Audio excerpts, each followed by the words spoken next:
Pessoal, bom dia a todos. Bem-vindos aqui ao nosso evento Universidades Relevantes do Século XXI, Ciência, Tecnologia e Sociedade.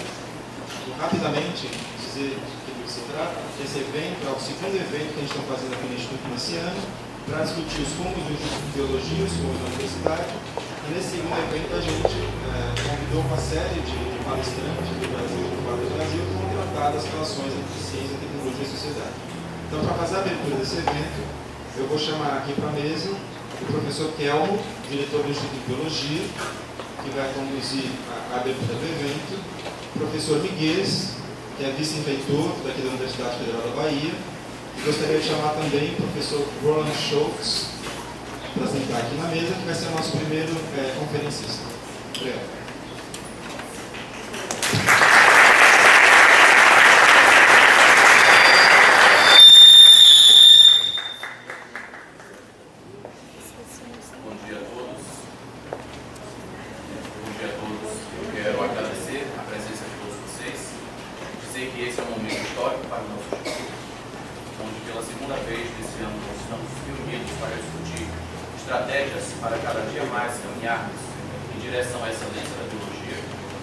Agradecer aos nossos convidados internacionais.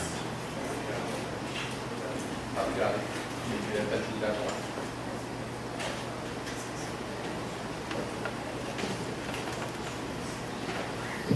Agradecer a presença de vocês. Agradecer a presença dos nossos convidados internacionais. Sejam muito bem-vindos. Aos demais colegas, espero estar com essa sala cheia até o final da manhã.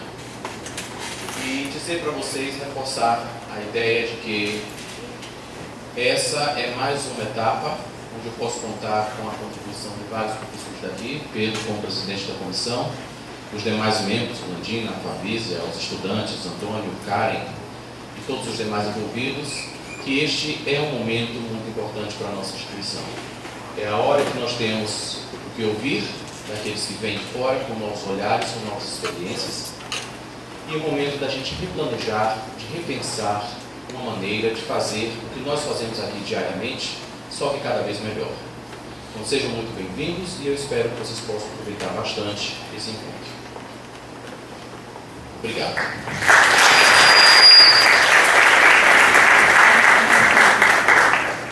Bom dia a todos. Uma alegria muito grande representar o professor João Carlos Salles, da Administração Central da Universidade Federal da Bahia, nesse evento que marca o início das celebrações dos 50 anos do Instituto de Biologia. Velha senhora, 70 anos da Universidade Federal da Bahia, vê agora os seus filhos também ultrapassarem 4, 5 décadas de vida, e com muita alegria que nós festejamos a data do Instituto de Biologia. E certamente a comunidade preparada para esse evento, para essa celebração, e aqui eu saúdo os meus colegas docentes e técnicos do Instituto de Biologia, os colegas de outras unidades, aqui o professor Horácio, diretor da Faculdade de Administração, saúdo o professor Kelmo, o professor Gilberto, dirigentes do Instituto, os alunos especializados que trabalham aqui no Instituto de Biologia. Certamente essa comemoração, que é muito cara a todos nós, não apenas no Instituto de Biologia, mas a toda a comunidade UFBA, acontece num momento muito difícil da vida brasileira e muito difícil da vida das nossas universidades. E esse registro de alegria é o registro de uma alegria militante. E aqui eu vejo com muita clareza a disposição do Instituto, porque escolhe como tema para discutir na celebração dos seus 50 anos a questão da relevância das universidades no século XXI. Vamos ter dificuldades aqui de explicar aos que nos visitam, e aqui saúdo na pessoa do professor Roland, todos os visitantes da Universidade Federal da Bahia, que nos visitam agora. Certamente vamos ter alguma dificuldade de explicar a eles a situação que vive a universidade pública no Brasil hoje. Na sexta-feira, fomos brindados, na quinta e sexta-feira, com uma informação extremamente grave para a vida das universidades, que é a notícia de que, se as coisas continuarem do jeito que estão, em agosto do próximo ano faltará recurso, os recursos escassearão e não teremos como honrar as bolsas de mestrado, de doutorado, de pós-doutorado, compromissos assumidos pelas universidades públicas brasileiras com a ciência, com parceiras estrangeiras. As primeiras reações são no sentido de que não vai acontecer, mas nós estamos escaldados nos últimos anos e posso dizer com muita tranquilidade a vocês que tem sido muito difícil o enfrentamento desses ataques à universidade, ataques que não são apenas do ponto de vista dos orçamentos e dos recursos postos à disposição da universidade brasileira. São ataques de toda a ordem. Agora, recentemente, a manifestação de um professor num evento muito simples numa universidade brasileira foi objeto de interpelação pela Polícia Federal. Não sei se dizendo o que digo aqui hoje, também amanhã não seria interpelado. Não há problema. Sabemos resistir, essa casa é uma casa de enfrentamentos, de bons debates, de boas lutas. Temos certeza que a comemoração dos 50 anos é tão importante para a nossa comunidade, como é importante, e o estudo sabe disso, a defesa da universidade. Volto a dizer, tenho confiança plena em que o Instituto saberá caminhar daqui para frente, continuando a produzir a ciência que produz, mesmo em momentos de dificuldade como esse que nós estamos vivendo. É difícil, e os estrangeiros certamente não terão alguma dificuldade de compreender que nós somos obrigados diariamente a provar a importância da nossa existência. É difícil para um estrangeiro compreender que um país se debata hoje com uma questão tão simples quanto a importância da ciência, dos recursos para a ciência. Portanto, é uma comemoração que nos alegra e é também um momento nessa comemoração que nos chama a lutas, que nos chama a resistência na defesa desse lugar que é o melhor lugar do mundo, que é a Universidade Pública no Brasil. Obrigado.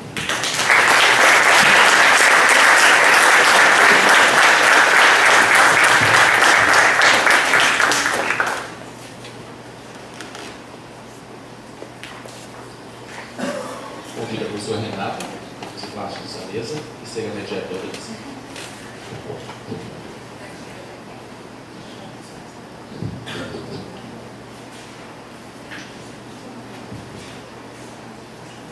Pessoal, bom dia.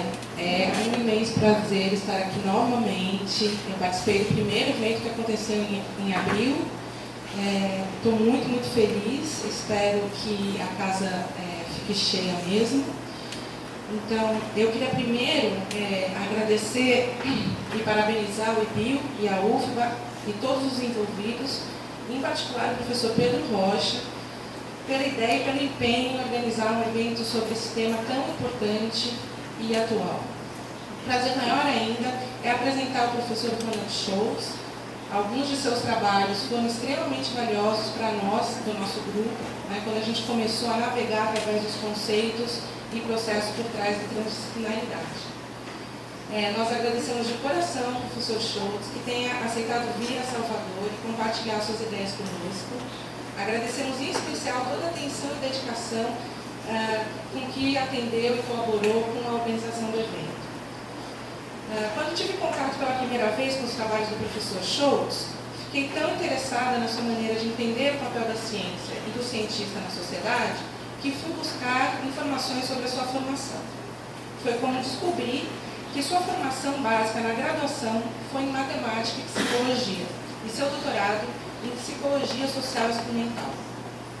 Achei fascinante a ideia de um cientista formado em áreas tão distintas quanto me parecem essas duas. Mas este foi só o começo de uma experiência profissional que, mais tarde, envolveu outras áreas da ciência e também a interface ciência-sociedade. Ao longo de sua carreira, o professor Scholz atuou como cientista e professor no Instituto para a Didática de Matemática na Universidade de Bielefeld, na Alemanha. Professor titular e hoje professor emérito de Ciências Ambientais e Interface e Ciências Naturais Sociais no Instituto Federal de Tecnologia de Zurique, na Suíça. Professor da Faculdade de Psicologia da Universidade de Zurique, também na Suíça, além de ter sido pesquisador visitante em várias universidades importantes de diversos países, como a Suécia, a Áustria, a Alemanha, os Estados Unidos e o Canadá. Depois de se aposentar em 2013, atua também como supervisor sênior e líder de projetos no Instituto para Engenharia e Biotecnologia Interfacial de Fraunhofer, na Alemanha, e pesquisador e professor em ambientes digitais sustentáveis no Departamento de Gestão de Conhecimento e Informação na Universidade de Danube e Krems, na Áustria. Se especializou em ciências da decisão e análise de sistemas, psicologia cognitiva e industrial e em modelagem ambiental e avaliação de risco. Ao longo de sua carreira, sua pesquisa abordou os temas da transdisciplinaridade, da gestão sustentável de recursos, em particular o fósforo, sistemas acoplados ao meio ambiente e ambientes digitais sustentáveis. Até 1993, investigou processos de conflito, barganha, negociação, formação de coalizões e tomada de decisão frente a incertezas. Mais tarde, enveredou para as interações homem-ambiente e desenvolveu a teoria, metodologia e prática de processos transdisciplinares para transições sustentáveis, tendo liderado inúmeros estudos de caso transdisciplinares sobre desenvolvimento sustentável urbano, regional, organizacional e tecnológico. Atualmente, seu novo campo de pesquisa está voltado para a compreensão de como os sistemas humanos interagem com o ambiente social. Muito obrigada, professor Scholz. Estamos ansiosos para aprender com você. Muito obrigada.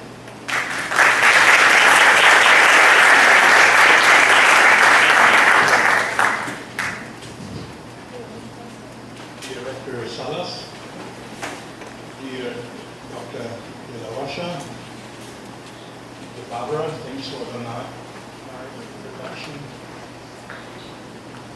Dear colleagues, I'm very happy and feel proud to be here, participate in something very special. In the university in Brazil wants to think about the future, think about how to become a relevant university, how to utilize in an efficient and effective manner science for society. And this is actually one of my missions which accompanied me in the journey through many disciplines and fields as you have. Before I start, please look that you get this handout. You will get lost if you would not have it. So we should circulate some for those who have forgotten to get it. And we have some dense slide where I really want to work through step by step. For understanding, on the one hand, the general, which is the history of the university, and then a specific challenge, which is the interaction with society. And also, we will not talk too much about biology. That will ask me not to do that, but more to focus on the general perspective in the introductory talk. You may see here that I first tried briefly to define what is transdisciplinarity as a kind of advanced organizer. Then we try to work through the history of the university and think about what traits and features characterizes this institution. After that, I will go into the history of transdisciplinarity and look also at other forms of theory-science collaboration. And virtually time for a brief window. We have new resources, man-made resources, not only natural resources, which are data and algorithms. So I'm working on digital environments since 3 or 5 years. And then we may go for some simple provoking propositions. Okay, this is a long trip, 90 minutes. Not 75, I get it rounded, but not longer. And I try to be very dense. That's my aspiration. The university may become a change agent. And this is something where transdisciplinarity and sustainability play a very important role. Sustainability is something like the 10 laws.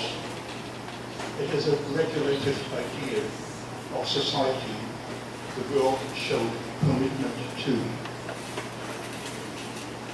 In a modification of the Brundtland definition, I take a systemic perspective on transdisciplinarity, not thinking about sustainability indicators or pillars, but understanding what makes systems resilient, what is going to avoid collapses. So I define transdisciplinarity as an ongoing inquiry, which is a moving target, on system limit management, which means to avoid collapses of systems we want to maintain, in the frame of intra- and intergenerational justice, which actually is the normative component.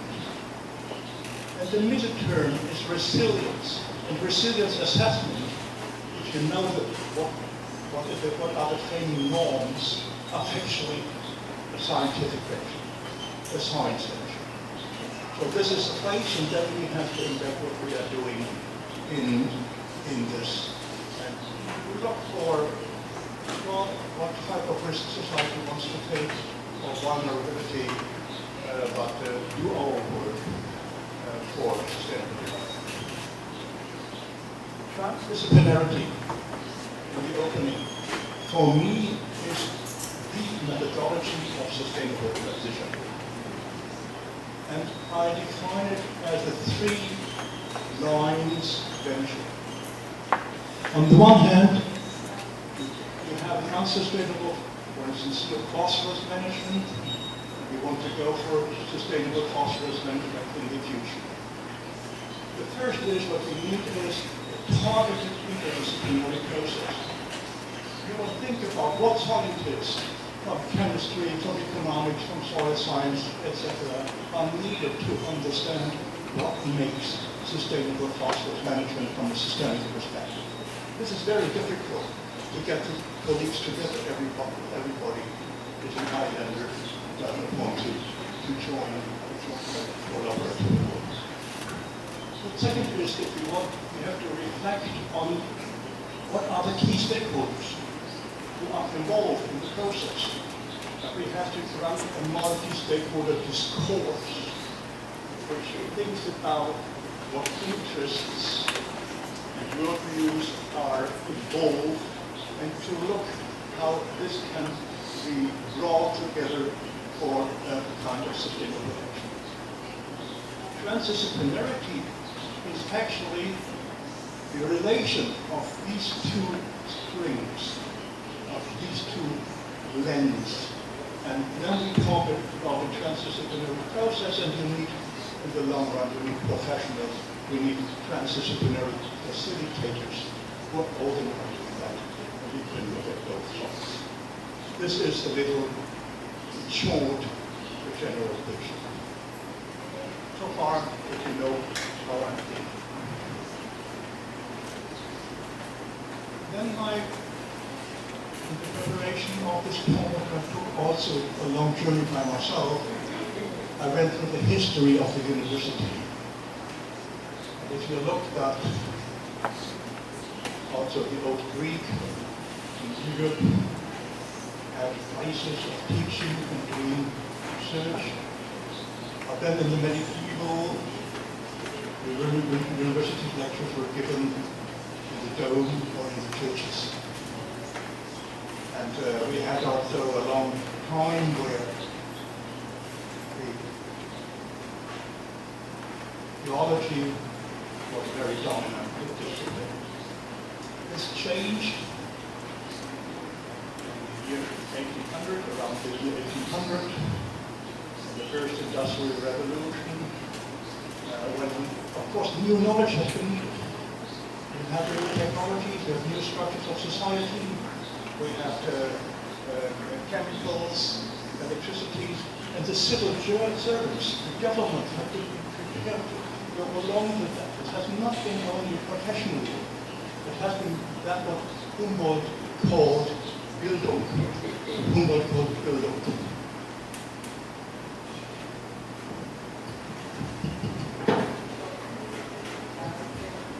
What, better now? No. It's better now?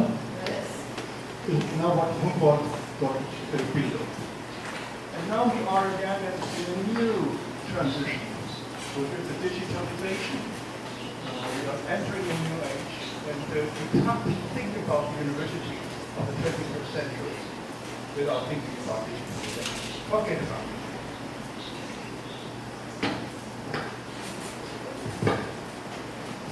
You can't think about the university of the 21st century without thinking about the digital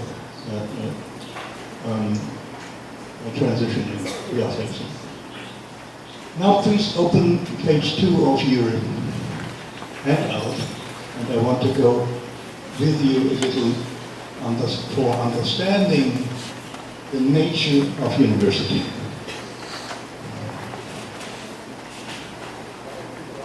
The first university, Bologna, has been built in 1088, and we can find a couple of features which are also characterizing our today's university. First, the university is structured in faculties. You need a governmental, papal authorization for awarding academic degrees. And the bachelor, master, doctor is the same as it has been in the year 1100. Then also the idea of academic freedom, the freedom to move, has been a prerequisite of the medieval university.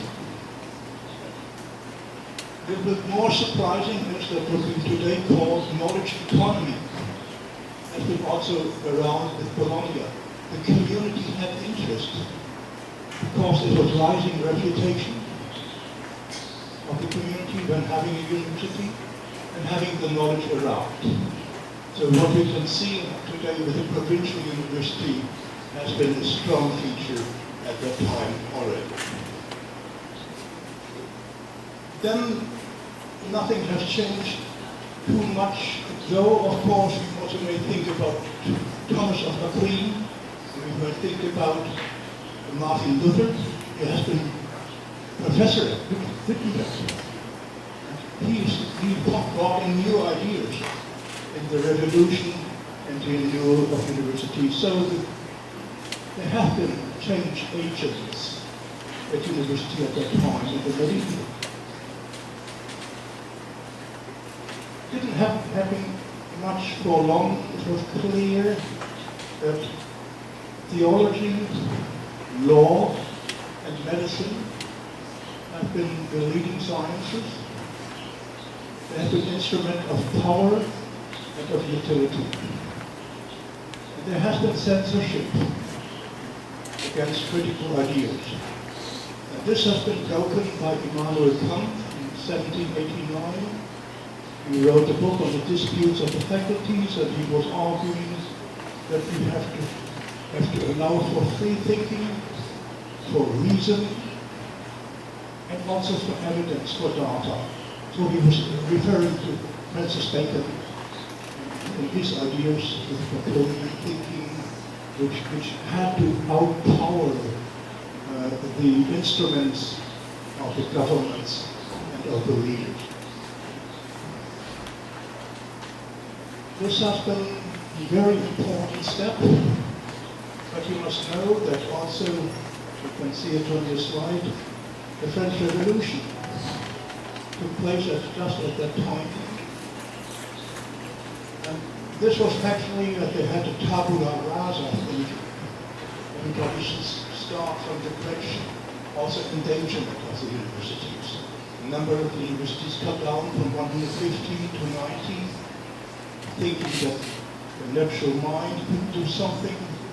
However, at that time, the Industrial Revolution was that strong, but also the need for specialized universities, for polytechniques, or the qual polytechnique, which has been founded in 1974, was very strong. So we had at that time also a movement to specialize field-dependent universities, so the polytechnique, for instance, became a military school. Napoleon needed some science support for his stations. few years later, another revolution in the university started, which has been taken over by all universities of the world, which has been the Bolton University, where research became first-time part of university. The student became an apprentice and participated in the professor's research.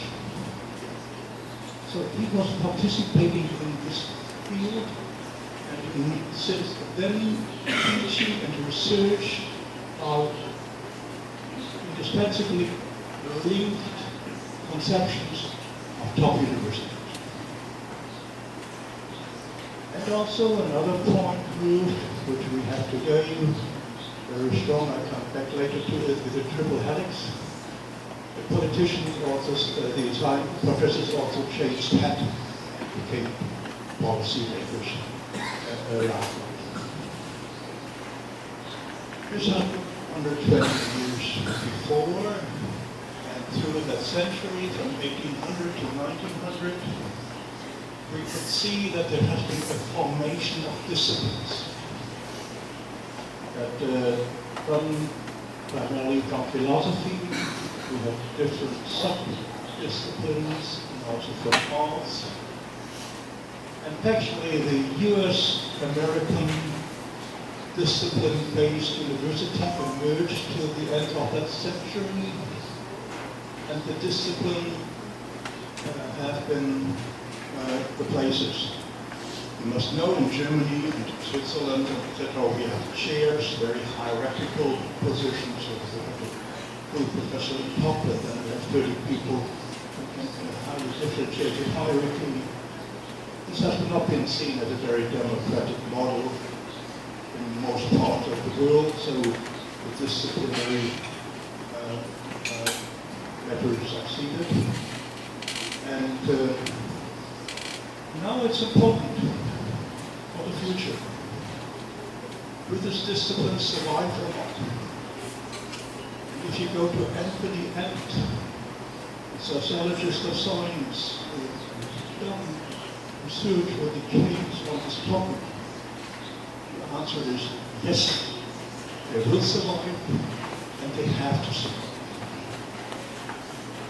As they are, on the one hand, in the sociological place, they are the places of identity.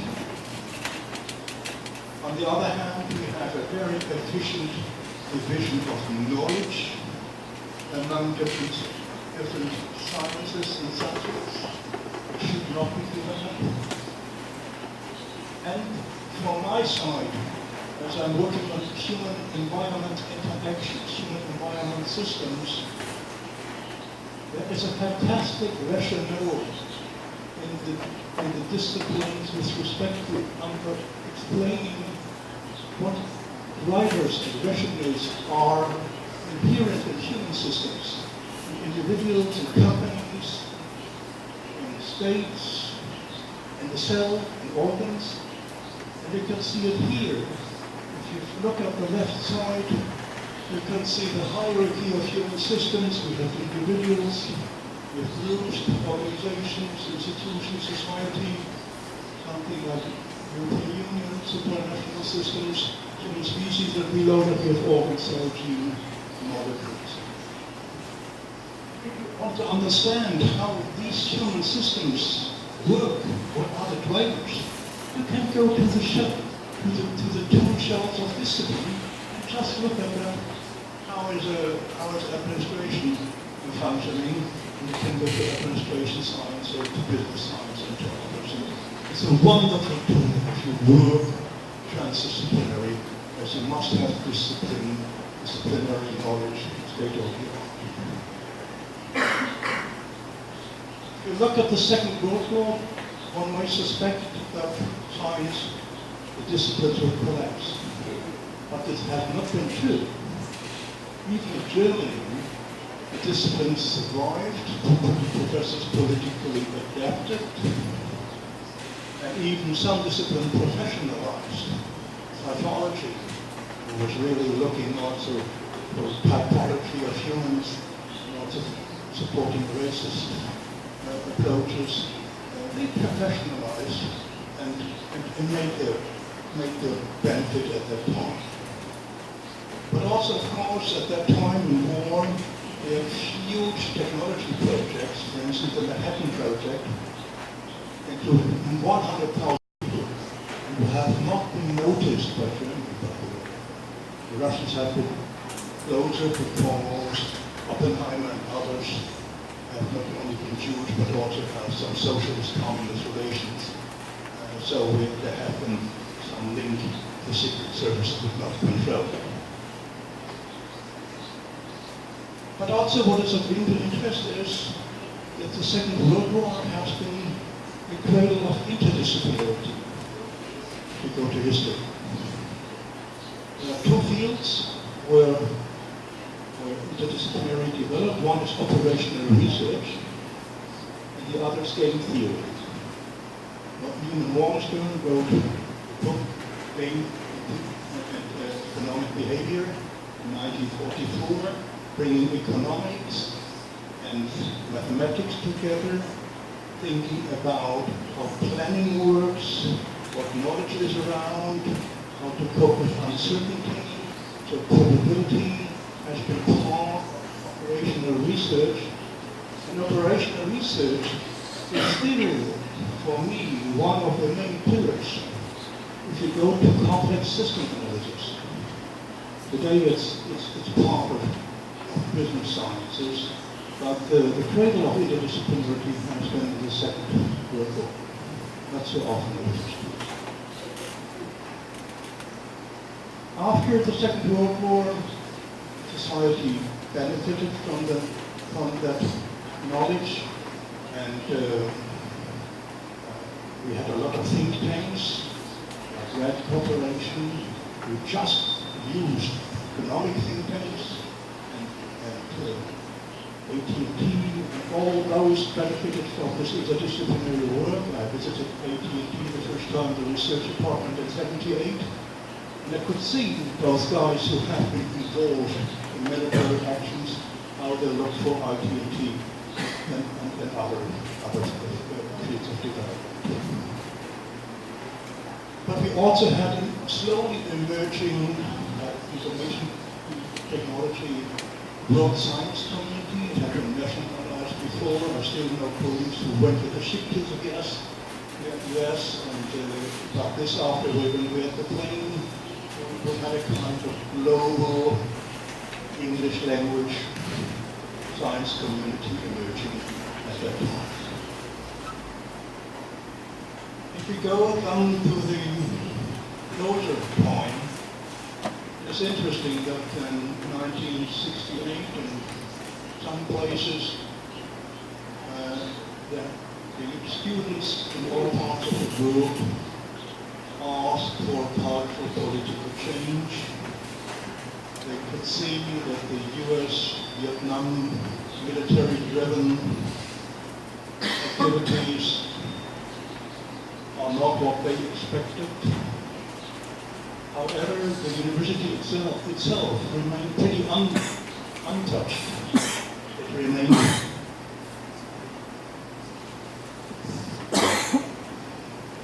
remained pretty untouched. So the ivory tower was not really changed at that time. In the end of the 1960s, we also had another phenomenon which has been a large increase of regional, provincial universities. We have a shift from elite to mass universities, which is a critical issue to think about the differentiation and the future planning of transdisciplinarity, and you have to reflect where it may take place. Another turning point, almost like the year 1800, I guess, has been 1990. We had the aftermath of the industrial age. We had the Rio summit, first time on a global scale, sustainability was acknowledged. And we also have analysis of Gibbons et al. That also in many places university research is changing. It has become a multi-party game, getting money from outside, doing research inside university. So we have this research practice which has not been independent in the way it has been before. And also at that time, the ideas in 1989, the first paper on transdisciplinarity emerged, and I did my first transdisciplinary study in 1993, and in the new department of Natural Environmental Sciences, which has been founded at ETH. If you look back to the last 10 years back, we could see that the strong accent towards environment got lowered a little, but the demands of the public that universities should do something for solving the problems in the world. The politicians had some ideas, and that the immigrations in Germany or in Europe, but also other problems could not be solved that well. So they considered scientists as a kind of what I call in German luggage carrier. So they had been servants for them to solve the problems they couldn't be solved by themselves. And this is a very dangerous issue, running under the label of third mission, which is not so strongly in the foreground at the moment. But we also could see a commercialization of university activities all over the world. Now we want to see the future of the university of the 21st century, but I'll come back to that at the end of the talk. So far, the journey through history, understanding where we are and what's where transdisciplinarity may fit in. Now I come to the very dense part of the theoretical and methodological perspective of transdisciplinarity. You must know that the first transdisciplinarian has been Kurt Lewin, a social psychologist, when he founded at MIT an action research lab, where he worked on questions on the acceptance of minorities, the black, the Jewish people, and other problems in communities. He went out, but he also used ANOVA designs, experimental designs, to control effects. This has been in 1944, he wrote the first paper. And then in 1970, two ideas of knowledge integration emerged in a UNESCO conference. And one has been promoted by Eric Jansch. He said, well, university must go closer to society and helping to better solve and understand the emerging problems in a more complex world. We have to integrate a little the knowledge from practice with the knowledge from science. This was Eric Jansch. On the other side has been the psychologist Jean Piaget. He was also reflecting, why is there no real knowledge integration in science? Why does quantitative epidemiology not work well together with hermeneutic philosophy? And he was noticing also that the propositional logic, if you know the theorem of Gödel, that you only can prove that something is true if you have a meta-system. If you go to an overarching, consistent system of knowledge. So we have two types of transdisciplinarity. One is, I call mode one, within science, Transdisciplinarity, thinking for an integrated view between disciplinarity, which only works between neighbor sciences, and we have different modes of knowledge from practice and from science. We can briefly go into the definition of concepts. For me, disciplines are defined by objects and methods. Mathematics has numbers and symbols, and prove that the method. Pharmacy is dealing with chemical impacts on diseases. We have natural science experiments and approval studies as the key method. So these are the disciplines.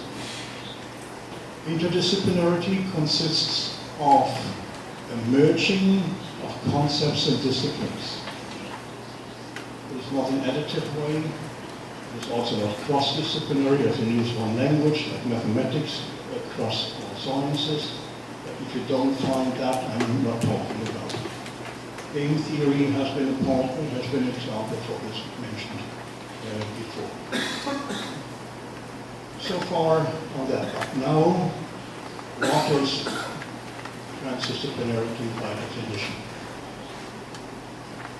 And in psychology, we find two strategies if you want to negotiate and want to interact. One is the foot in the door, and the other is the door in the first place. I always use the second one. So please look at your handout now again. Look at the page 3 bottom and follow my words.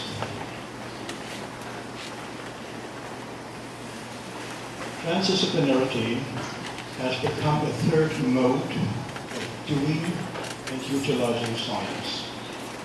It means going beyond sciences and switching from doing science for to science with society. It always starts from ill-defined, complex, societal relevant problems. And it includes the 3 types of processes which I've shown you in the beginning. Transdisciplinarity follows 4 functions. First is capacity building of practice and science, both sides. If not, it's not transdisciplinary. Consensus building, primarily on what is the problem we have to look at.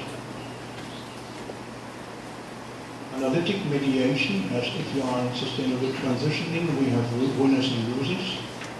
And if nuclear power companies in Europe have to give up their job, they have to get reimbursed, to be fair. And it is also a political legitimation in the end. So you get something out where all stakeholders are involved, and you have a good solution. They have politicians.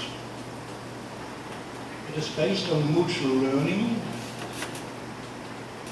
integrating knowledge and values from practice and science in different perspectives. To pinpoint it, it is relating experiential wisdom with academic rigor. It refers to different modes of causation and validation in different sciences, and most challenging, aspires to integrate different cultures. Ask for theory practice discourses with equal rights, equal footing, when accepting the otherness of the other. If this is not given in some strict Islamic thinking mindsets, you don't find it. Transdisciplinarity is not possible. And it is best realized by co-leadership, by a practitioner and a scientist who take the joint leadership and responsibility on the whole process. And the product, the outcomes, are socially robust solutions for resilient, coupled human environment systems. Environmental systems can also be other social systems. If you go to the social sciences. And it's an important way for strategic sustainability planning. This is a very comprehensive definition which emerged over 25 years.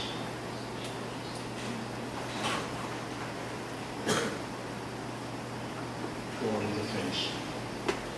We have seen that before, and I can now go a little deeper to the philosophy of science perspective and think about ontology, epistemology, methodology, and organization of transdisciplinary processes.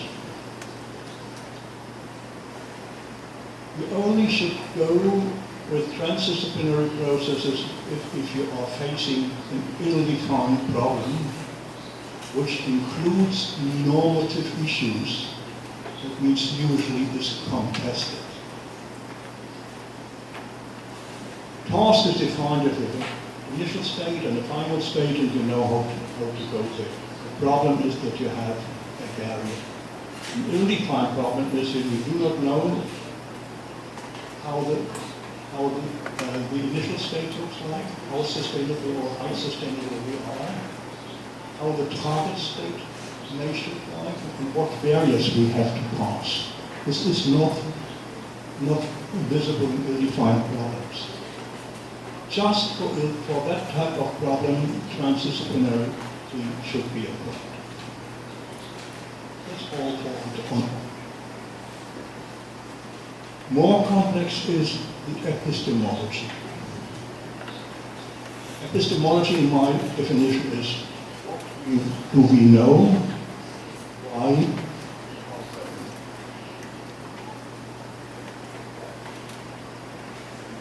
If we go to epistemology, I distinguish 4 levels of knowledge. On top, and the basic is experiencing. Without experiencing, you can't understand. Understanding is based on empathy, and if you go into the setting, understanding is a prerequisite. If you have understood something, you can go to conceptualizing. What are the most important elements and issues in there? And if you have described it in a conceptual, qualitative manner, you can go to explanation, to causal reasoning, to propositional logic. You can go to scientific arguments, which are the disciplines. The issue is that the scientists are good in the explanation, and the practitioners are perfect in the understanding. So we have to bring these 2 ways together. This is one view. Related to that is that we think about, consider knowledge integration as the key of transdisciplinarity, what types of knowledge integration we are facing. The first is the upper lens, which is interdisciplinarity, or mode 1. I talked about it before. The second is intuition and analysis, or other modes of thinking. The third is getting a systemic, integral perspective, not only looking at soft systems like the heart or blood vessel system, but looking at the patient in the total. Or water, air, and soil, and looking at the whole system. The fourth is the different interests or perspectives, which is the round table. And the most challenging for me, and I noticed this about 10 years ago, is integration. And I don't talk about integration, but rather on relating different cultures. This is very, very important. And you can see, if you go to this sustainable transitioning, you will have these types of knowledge integration in different places.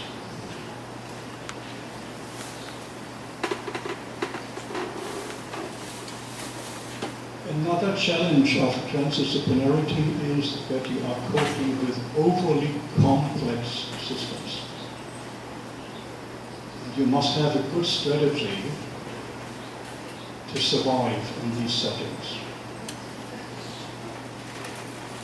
And there is a fantastic theory of a psychologist called Egon Brunswick, who has been a member of the Vienna Circle, and has been a psychologist, engineer, and mathematician, who developed a theory called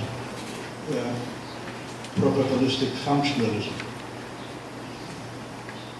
And he is arguing that we as humans are not processing information in a Shannon sense. This is nonsense. We are processing cues. We are processing sign significates. We are looking for signals. The immune system is looking for danger signals, not for information. So we get a semiotic aspect into what we are doing. And then if we know that Brunswick worked actually on the perception of the eye. How does our eye manage judgments on size and others?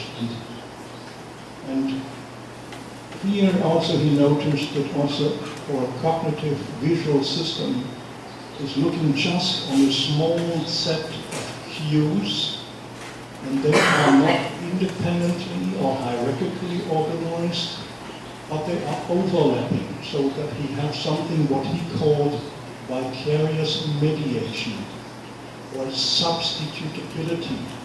So if one information is missing, you don't get insight into the subsystem, then you can read what is in the subsystems from the other cues.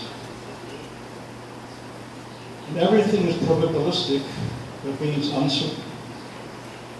And this has been a revolutionary theory, and I applied it factually when I came to ETH and went into the transdisciplinary case study. And all of my methods, I had a method book, and all of my methods are organized around Brunswick's theory of probabilistic functionalism. If you go to scenario formation, you must have impact factors. What is affecting a case? The scenario is nothing else as complete combinations of levels of impact factors. You can apply it. If you go to multi-criteria utility assessment, you can easily apply it. If you go to system dynamics, you can easily apply it. And also to more complex methods I go in later. Actually, I wrote a paper on that. It took me 10 years because I never dared to go out with that paper. How the Brunswickian theory from visual perception can be applied to planning groups. And I made a discussion paper out of it. So we have 8 responses, 4 from the subject field of judgment and decision making, and 4 people who are on top in sustainability science. And if you have time and are interested in that, go into that and read that. So this helps a lot in managing the complexity we are facing if we go to regional transitions or other forms. This has been the epistemology. It is often forgotten if you go into a transdisciplinary process that you need methods which organizes the whole process. And knowing what operational research did in the Second World War and what did it for industrial management, after the Second World War, I went back and revitalized many of those theories. So go back please to your handout. You can read it in a better way. What we need is first, if you go to a transdisciplinary process, you need methods for joint problem representation. If If you go to practitioners, they must understand how you represent that.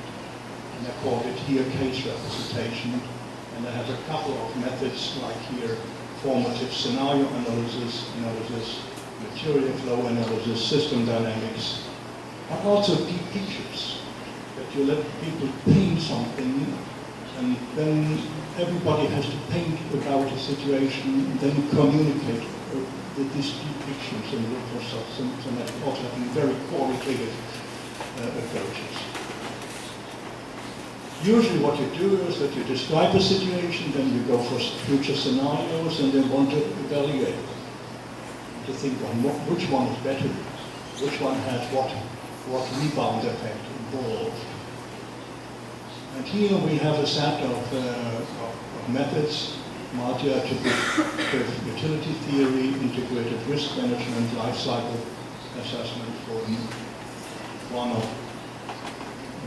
environmental assessment approaches, but also bioecological potential analysis, which comes from ecology factually, that you think about the speed of the change rate, the dependence of other systems on buffering potential, which is robustness, or the resilience, which is the recoverability of the system. So I went into the ecology and looked for systems. In the end, what we need to go to a system-based sustainability assessment, you must have heuristics. What makes a sustainable system? Many of these heuristics can be taken from ecology. So this is something you can do, and if you look at the method book, it's down here, embedded case study methods, you will get this described in detail. After we have evaluated where we want to go, we need transition methods. And here also there is area development negotiations that came from brownfield contaminated soil management. This was my starting point in environmental sciences. Then we have to think about how much has to get cleaned up and what type of building and use we can allow for. So I developed that theory there. And another one is vulnerability and intervention management, huge emphasis. But also this the team of scientists has to get trained. So one is, for instance, what I do is experiential case encounter. If I go to a city or go to a countryside, scientists have to live there, have to work there. The bus or something like that, that they understand how the system works, so that their understanding, remember that understanding and experience is based on some experience and can be contact. These methods I applied for more than 20 years in many, many projects. I will now go and explain a little how the methods can be applied and linked, that you get an understanding for a template that really complexity can be managed by these methods I'm using. We have here the example of a small alpine canton up in Zarausserloden, and here the task of thinking about the future of traditional industries in this area. And the first thing is going back to thinking of what industries are sufficient. So we looked on textile industry, wood industry, dairy farming. We built for each of these industries a system model. We looked on different scenarios. Then we asked different stakeholder groups to provide evaluations of these different scenarios by multi-attribute utility theory. So we could identify and measure consensus and dissent among the different groups. We also did a scientific assessment. We could see where science differs from practice and which one has to get corrected. Based on that, we looked for integrated perspective and looked for a socially robust orientation for the region where to move. The tricky part in that, the tricky part of that is that here you have to do everything with backward planning. If you want to go for something sustainable, you first must know about what type of development criteria are needed to assess something in a sustainable manner. You have to think about what are the key stakeholders and where do they have dissent and consent, or science and stakeholder dissent and consent. So based on this hypothesis, you have to select the stakeholders.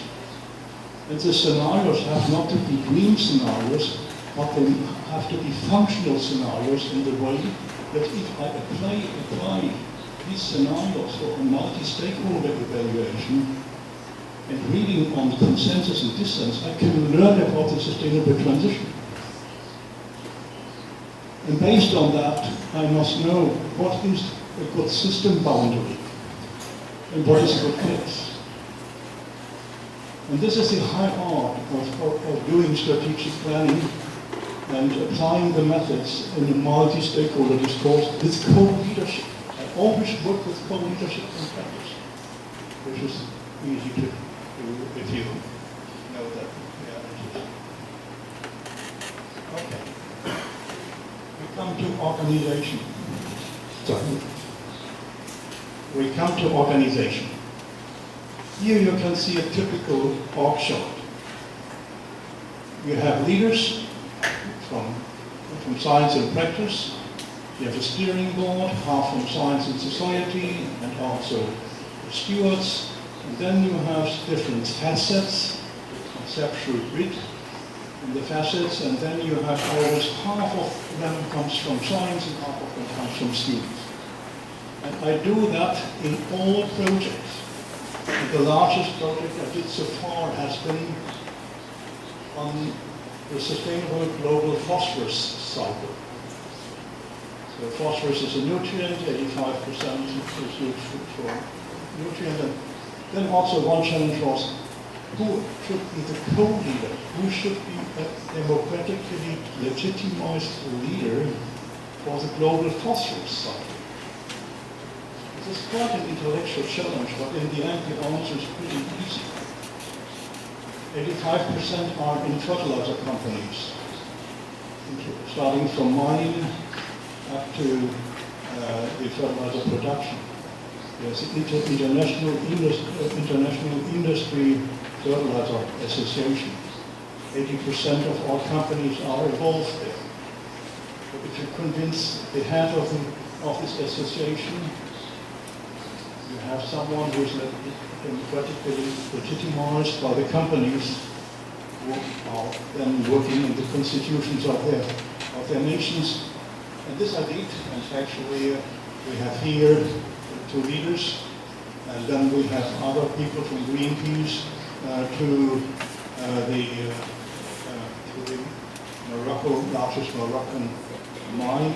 And you need also a system model for the faceting, which is the supply-demand chain in this space. Very important to reduce complexity if you don't have a good system model where you think about the concepts, the facets, where you delve in, where you look closer to it. Now let me tell about the dynamics of the transdisciplinary process, how it works and emerges. In this simplified figure, I distinguish between three types of agents. First, we have a legitimized decision maker, for instance, a lawmaker, president of a state of Brazil, but also we have seen about the phosphorus industry association. Then we have the science community. We have to do research. They have to do good sustainable decision, hopefully. And then we have the public at large, people concerned. For instance, the farmers or consumers. If you talk about consultancy, pharmacy, we make a contract with the pharmaceutical industry. They keep control about the data. We work with them for some while. If the data are good, we are allowed to publish them. If not, then they keep it or falsify them. Then we can go back and continue our work and they make their promotion. Because of public participation, you know, the development in a city, the public invites people to participate. If they behave well, they can continue, otherwise they stop the same game at different players. You have shallow action research. Usually a scientist is an activist, a societal value-driven guy who wants to change the world, who knows how sustainability works, and he goes out to the decision makers and afterwards returns. This is a graph for an action, for shallow action research, variants of action research, which differ from that. It's called shallow action research. And that's transdisciplinarity here. The issue is that in science and in legitimized decision maker, for instance, Google or the Big Five, now in digital part, some concern emerges how to go along with the digital data. We have the same in the science perspective to understand the transitioning to the digital age and thinking about what is ownership of data, what is privacy of data, what is the economic value of data, etc. So you can think about initiating a joint process. Let's go for a transdisciplinary study. And then you leave your own arena and go back in between. And then you think about what are the key stakeholders who are concerned or interested in the issue we are dealing with. You identify them, their processes, and you have a core phase, a learning phase of mutual learning for 4 months or a limited time. After that, the participants have learned. You analyze and evaluate the data, which costs a lot of time, and you can recommend that to the public and to the governmental. Then we go for paper writing, and they are hopefully doing better research. I will not go into that here, but there is also a paper which described in detail the different steps in sustainability science, Scholz and Steiner. You can really see what steps you have to walk through in building up. And I'm still running a large-scale study in Germany on the responsible use of digital data. Just now getting started. We had this functions of transdisciplinarity before, only repetition, capacity building, consensus building, and what's the problem, mediation, legitimation. But what in hell are socially robust orientations? And I will give you a definition on that. What are the products of the transdisciplinary process? For me, a socially robust orientation means science state-of-the-art knowledge, has the potential to attract consensus, and thus must be understandable to all stakeholder groups. It has not only to acknowledge the uncertainties, but also the incompleteness of knowledge. Climate researchers should listen carefully, please. It has to generate processes of knowledge integration, dimension from different types of epistemics, different ways of knowing. Epistemics is defined as a way of knowing. And it also has to consider the constraints. Actually, I did more than 25 large-scale case studies, each with a budget of 1 million, on the average, dollars. And I also went into different fields. But now what is very important and has not been touched now so far is the way how these processes should be formed, the social rules in the system. So one is co-leadership, equal appraisal of scientific and practical knowledge. Then both sides must benefit. No practitioners will join if he does not get out something which is beneficial for him. We have to accept the otherness of the other. We have accepting the rules and interests of the stakeholders, accepting the others of the others. And you must include all relevant stakeholders in the process of joint problem definition, representation, transformation. Then this targeted interdisciplinary discourse must be working, which is very, very difficult. And if you go to industry, you only are allowed to work with pre-competitive issues, otherwise they would not come to you. You would not join. And if you go to day-to-day politics, the story is out. You are losing reflection. You are going from position to your positions, but not to your interests. If you go to the house, how it's still getting to yes message.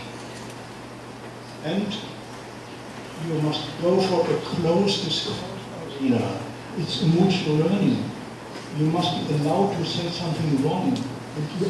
Nobody should cite you. This is an extended Chatham rule of ours, which is applied here. And then I never take contract-based research. I only take sponsoring. I'm free to scientists. If I get dictated what I have to do, you can't do a transdisciplinary process. And you need the facilitators. Let me briefly go through what domains we have done, transdisciplinary case studies. First is the rural areas, regional development, transitioning, biodiversity, urban settings. But also we have organizations, for instance, the railways companies plural, Switzerland. But also the nuclear industry had an association. We had to go. So science can help them to find good socially robust orientations. This is outcome, the technical term. But also we worked on policy processes. What type of policy process is appropriate to find a solution, for instance, for nuclear waste in Switzerland? Not starting with the problem, but starting with the problem of solving it. In fact, we initiated that process and it's running since 7-8 years. I also looked at the intercultural side. Try to relate the Guatemalan Maya's leaders' concepts of cancer with that of top Western oncologists. So we're a couple of years in this field. And the global phosphorus cycle I have mentioned before. And now I start also this Thursday, also here in Brazil, in Curitiba, a process on the digital transformation. You just should note that also in Guatemala we had the same organizational part. we had here, we've done some young from the Kachikal group, Maya group, with different ethno-linguistic groups, having different understanding of healing systems, etc. I have been the leader, and we had top oncologists. So we did the same study in Guatemala, and it worked very, very well.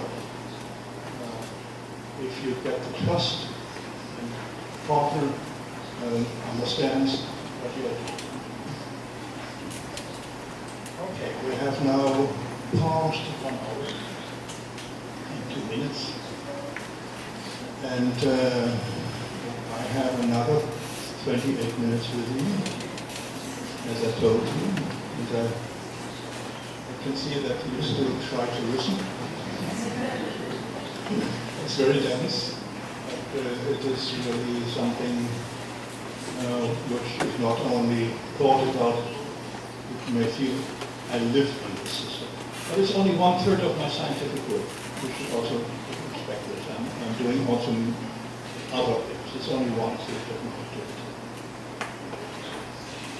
Now let's think about what other forms of theory practice are around and classify these other forms. As, not everything is transdisciplinary, and transdisciplinary should not be applied everywhere, only in very, very specific situations. 16 to 9, please. Some change the format. What we have here is that we, on this one hand, we have what I call normal science methods, where we start from applied research, consultancy, knowledge transfer, and the other one we have interactive methods, which includes action research and transdisciplinarity and triple helix, citizen science, for instance. What I try to do now is I try to group them, these methods. And the first is that we can talk about non-participatory approaches.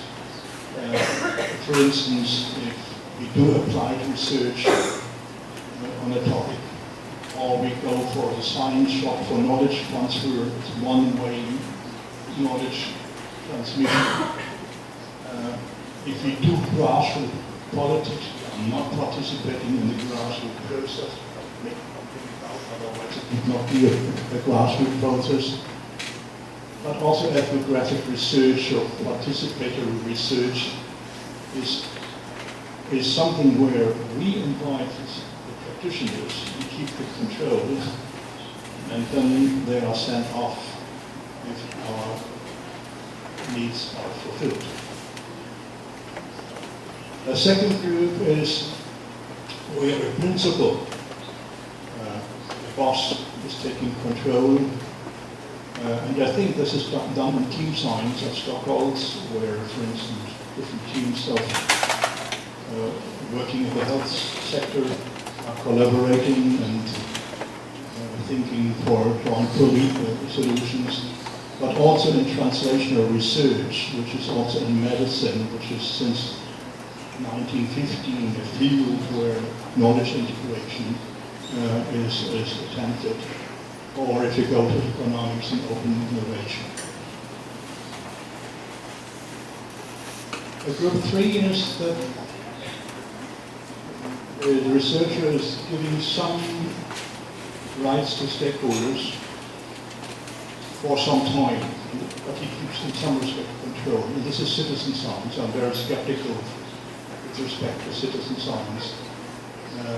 In Europe, I always have seen that it's a kind of keeping board engineers using in butterfly counting or something like that. However, it may make sense if you look at other fields. You have to take a more differentiated view. But what I've seen so far did not convince me, just to get that as a feedback. We also can go for other forms, and now we come to something very exciting. If you are an activist, and you think you can't go for a transdisciplinary process, you show commitment, then there is one approach, it's called from Derek Lorbach and Rotman's transformation science. It's normative, from the heart of the scientist changing the world. It's not my work. I consider science as a public good, which has to serve all stakeholders, which is very, very important. Make the differentiation between an activist and a public good perspective. But also public participation, which you have seen before, goes into it. Then we have some approaches where the stakeholders got very strong right with a new approach, transforming science, from Uwe Schneiderwind in Europe, but also the post-normal, the post-normal science conception of transdisciplinarity from Silvio Funterwitz is something where it might be, but he doesn't have. This is actually, I guess, but also from Niculescu, the Charter of Transdisciplinarity, which is even more spiritual, maybe, but also in inductive action research or real lab research goes into that. We have equal footing in an egalitarian sense in the triple helix, Edkowitz and Leidersdorf approach. It comes from the Netherlands. For the ministers and the professors and the CEOs of Shell, they are changing hats. So they are on equal level, but the public is not involved. They corrected it with the quadruple helix, but I think it's not authentic. And finally, we have this co-leadership, which is here during 2000 conception. Yeah, look at that. I've explained it in some detail. I have not to repeat it. What is of some interest is here that we also have some Latin American roots. For instance, Magni, Funterwitz, de Freitas, a painter who died in 1989, a Brazil painter who participated in the formation of transdisciplinarity. And usually if you look to Google Scholar and you think about, look for a definition what transdisciplinarity is, and you find a US solve, then this then answer, it is very, very, very interdisciplinary. It has nothing to do with what I've told you before. So this is also a misunderstanding. It might have been related to mode 1 transdisciplinarity, which we have the integration of different sciences, but they don't know this transdisciplinarity which emerged since 1990. Okay, take the picture with the digital part. I mentioned that we are now in a huge transition to the digitalized world. And if you know what is digital, it is the change from analog to discrete. So no differential equations anymore. Looking for discrete settings and looking for computation. You must have both. You must have the discrete and computational side. And the digital age started in the year 2002. If you say, when is the majority of information stored digitally? And it is something also where we can think that we are transforming from a homo digitalis. And if you think about what is in the history the root of homo digitalis, the answer is very simple. It is zero. As the concept of zero, which has been in the history of mathematics an unbelievable difficult barrier, paved the ground to the digital society. You can look at that from a historical perspective, and you will see without zero would be no digital age. So the roots are zero. If you go into the public perception, you can see a dramatically fast development of digitalization. We have science as a driving force in industry 4.0. If you go to semiconductors, if you go to Moore's law, each 2 years, the capacity to store information in a certain spatial unit is doubling, and this is going for 50 years. Will come to an end in about 20 years. What happens then? This is something we have to deal with. A lot of concerns in society, like lots of working places, internet addiction, lots of privacy, reality shifts. If nobody has filtered newspapers, but looking at unfiltered, different information, not the common material experience of child development is governing the formation of personality, but arbitrary information you get from the web. And you have lethal warbots, which seem to be more fair than soldiers, and have a global digital government. So we have a dramatic change. For understanding that, I think I developed a theory of human environment systems, and I define the human individual as all living cells which emerge from the zygote and their interaction. So a company is defined as the activities of the cells and their interactions, living cells and their interactions, of the owners and employees, which can be assigned to a company. So I have a very consistent definition of human systems, and the environment are the atoms of the universe minus the atoms of the cell systems, which define a human system. It's the only consistent environmental definition on all scales. It's a biological one. And with the interaction, we also postulate a mind. So what you can see here is that if you have a human system, you can switch again these to 43.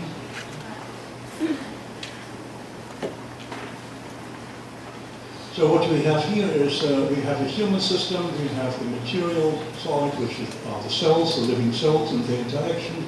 We have something immaterial, which is the mind. And then we interact with the environment. Half of the environment is abiotic, the other half is biotic. And the computers have been abiotic. But now we can manipulate E. coli bacteria cells and insert them in a computer. And they are do very well. And so we have bionic systems, which are hybrid systems. So computers are not algorithm-based, deterministic machines with mechanical probabilities. They make decisions. Of course, it's different from a chemical process, what happens in the cell. And what happens now is that we interact with the material environment and with the biotic and biotic by certain waves of physical processes. But what now happens is that we get a digital curtain. So our interaction is filtered by a digitalized layer. This is if you go for looking at the stars, or if you look at the TV, if you look at Skype, at others, it's a highly reduced,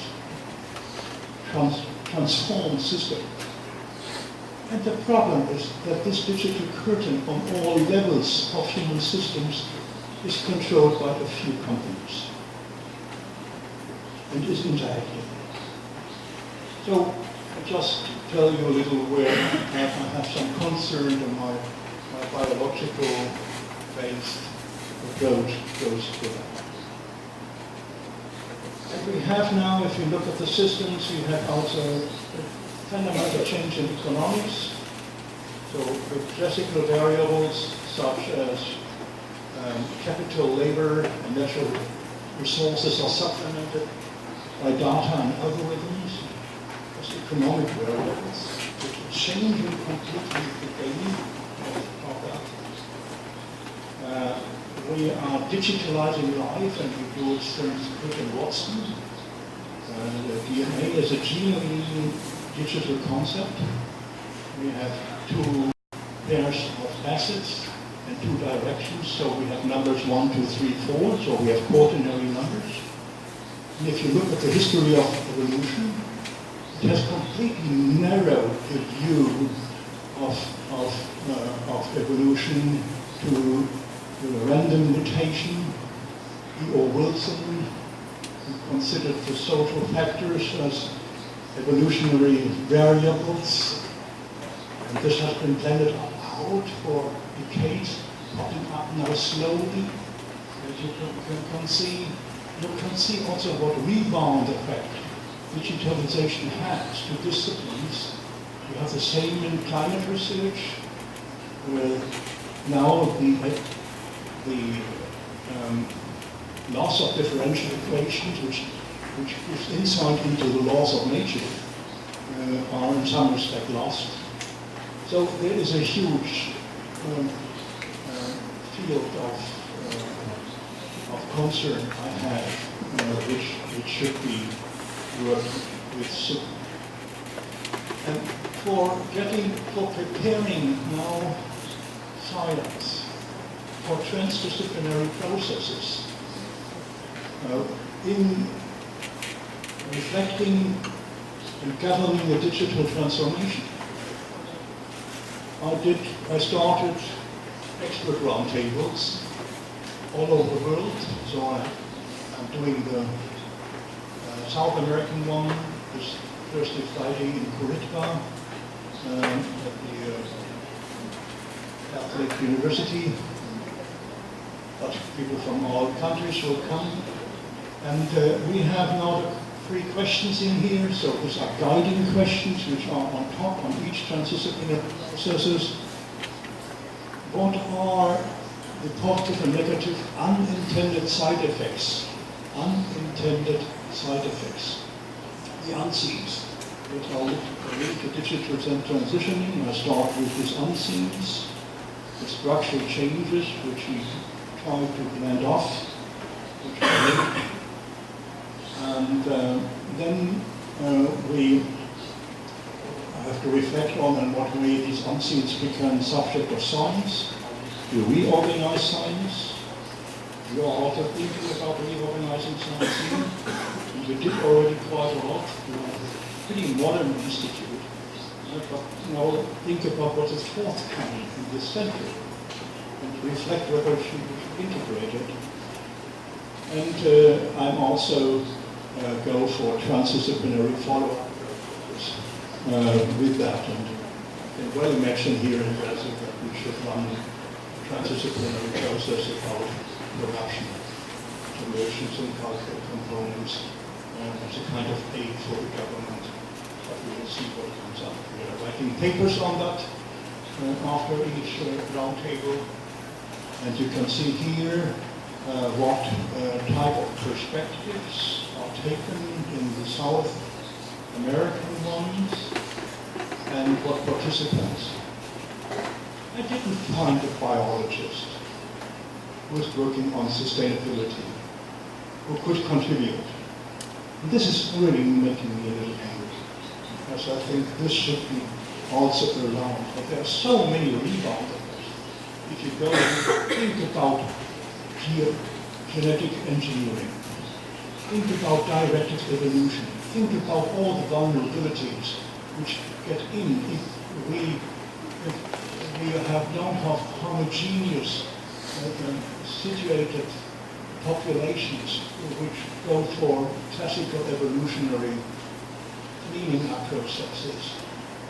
And we do this in agriculture and with humans as well. So it's a must that biology goes into that in a strong way. Sorry for getting so emotional, but I still have some social feelings, inner social responsibilities here. Okay, now we have another 8 minutes. Correctly. And if we go now into the university change in the future, you can think about we have shifts we cannot change, which are running and which we have to acknowledge. The normal university is a mass university. Then we have, unfortunately, also many low-profile professors. It's not like 50, 60 years ago that they take a scholarship on the subject. We have changing, switching, or we have changed from professors in the European language, not in the Italian or Latin American, from professors to knowledge workers. And this is a matter of complexity, but has to be reflected also if you talk about transdisciplinarity. We have an increasing differentiation of university, and the master program is a myriad of professional-oriented educational tracks which have a half-lifetime of 5 to 10 years, and then something new is taken. But the disciplinary basis is most important. As my mission is, really mission is behind everything what I said is, we need discipline-based interdisciplinarity and transdisciplinary processes. Something is missing out of these three: discipline-based interdisciplinarity, high quality, and then go into transdisciplinary processes, what I try to do now with the digital people, with the Big Five and others. You must be able to show them that you have something in your aspect they don't have. Otherwise, they don't come to the table. This is very, very, very easy. Then we have the lifelong learning, we have the distance learning, and we are switching from 2 missions, from teaching and research, to 3 missions, doing something, working, doing something for society, and hopefully also doing something with society.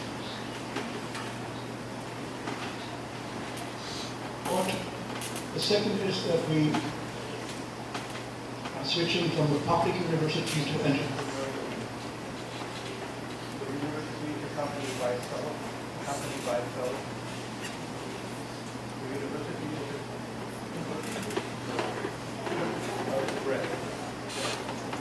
the university has become a company which has to make its own profit and so look for survival strategies.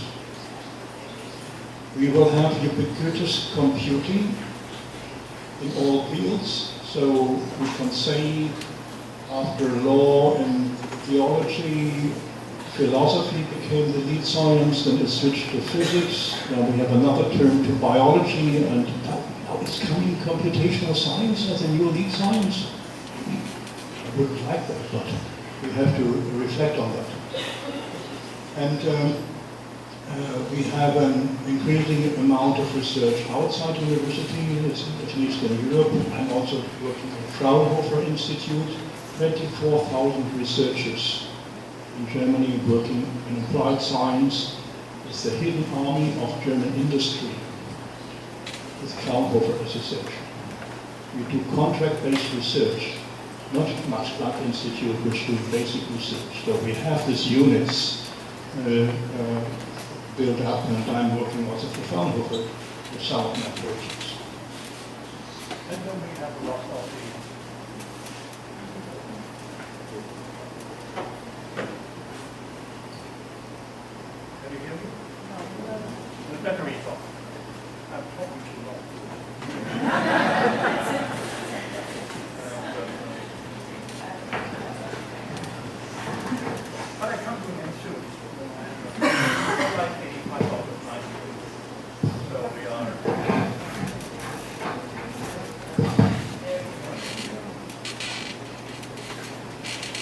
So,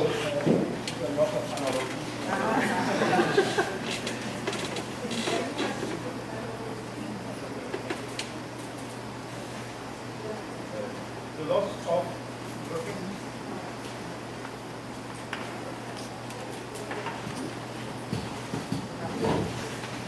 loss of analog knowledge also will help.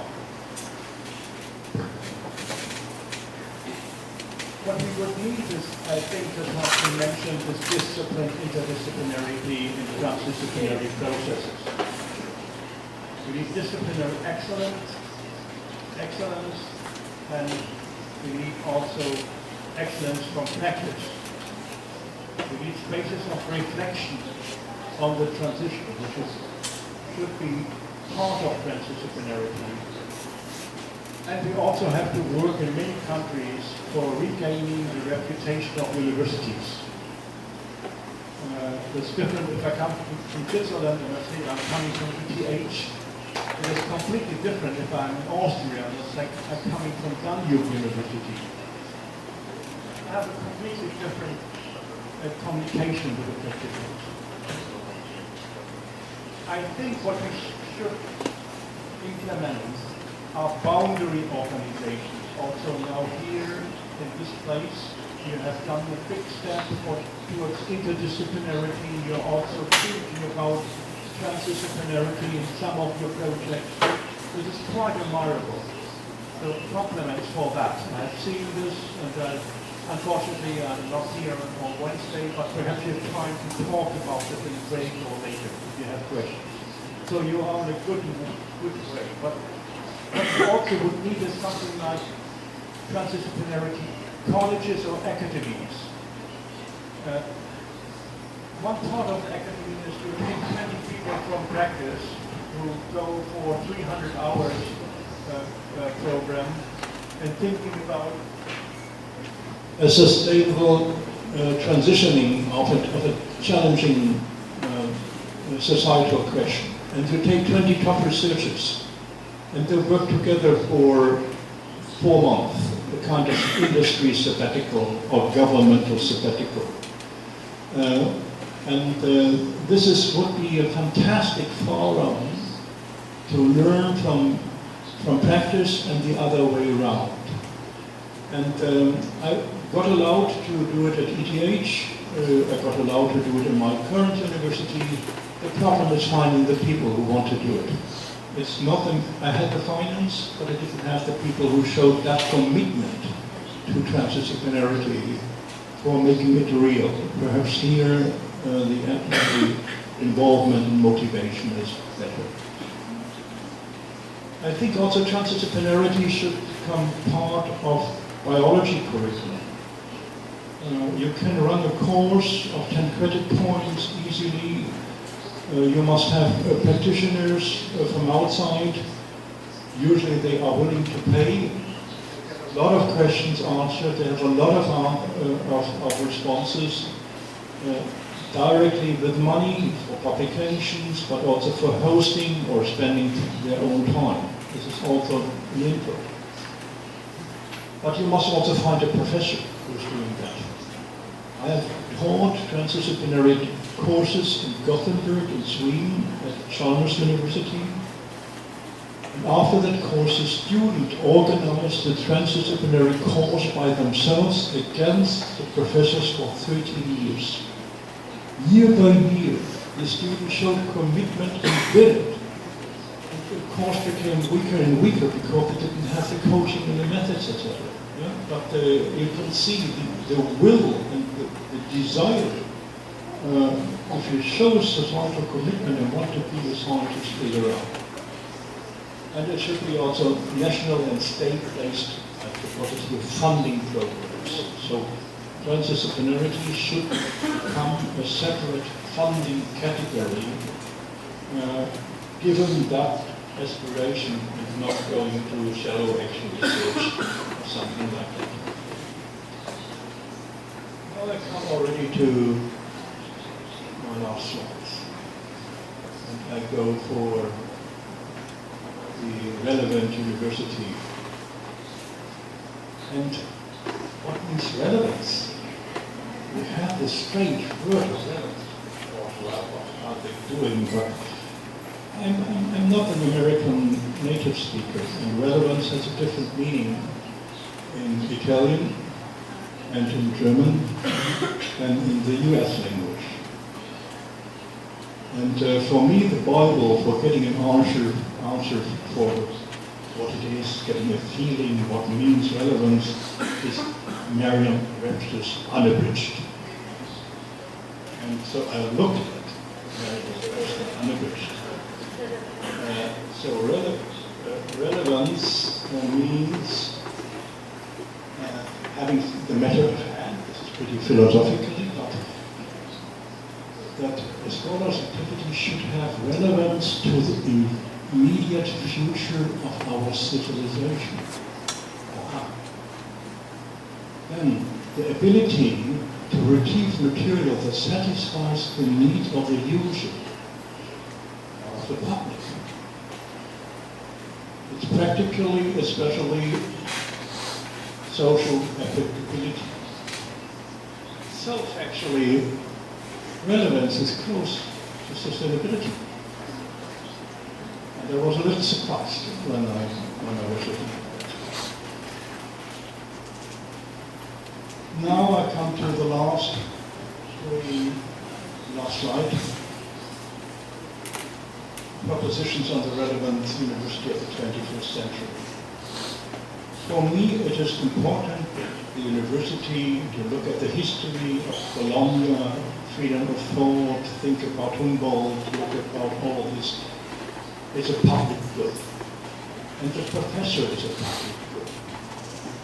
You have to serve all who are on the constitution related to the Constitution of Brazil and to human rights. This is for me the basis of to whom I should serve. Not to those people I like politically, but I'm a public person. And the third mission is highly ambiguous.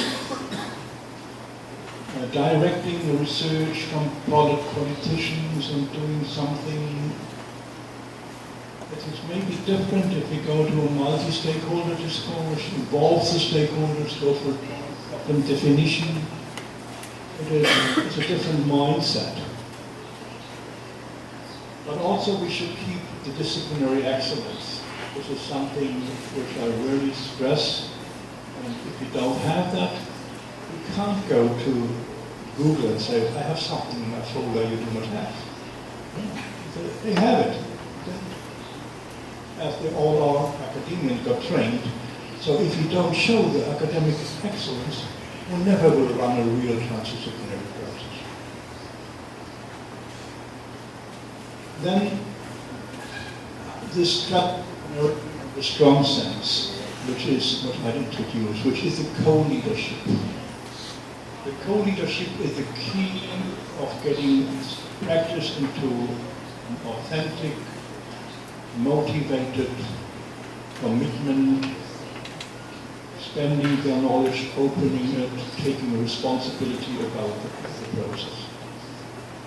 And this is the lead of interdisciplinarity, of the transdisciplinary discourse. And this is, I have not heard about many projects besides my own who did it.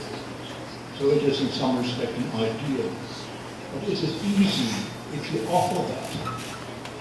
It is a little difficult on the legal sense side, as in the end you have to ask who owns the data.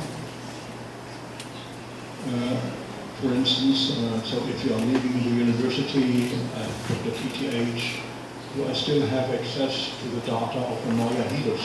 We interviewed 76 Maya healers, 3 days each, in Maya language, translated, etc. So, do I still have access if I'm getting retired or not? So there are a couple of legal questions also involved, I just want to indicate. And we have to institutionalize innovation with transdisciplinary colleges, TD academies, TD laboratories, TD research programs. only can encourage you here also to the next step.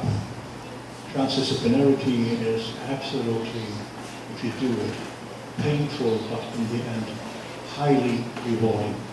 Thank you for your attention.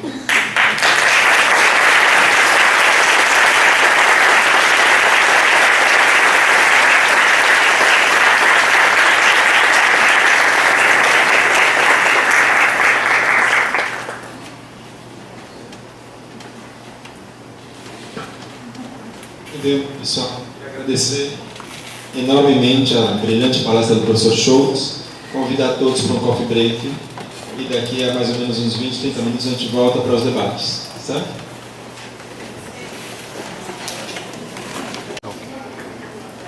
Agora que não está me ouvindo melhor. Bem, eu queria novamente agradecer muito ao professor Scholz pela apresentação. E eu procurei fazer uma pergunta que vem me intrigando desde os primeiros trabalhos que eu li do senhor sobre transdisciplinaridade. I think I'll try to speak in English to make sure you understand my question, because people have also translation here.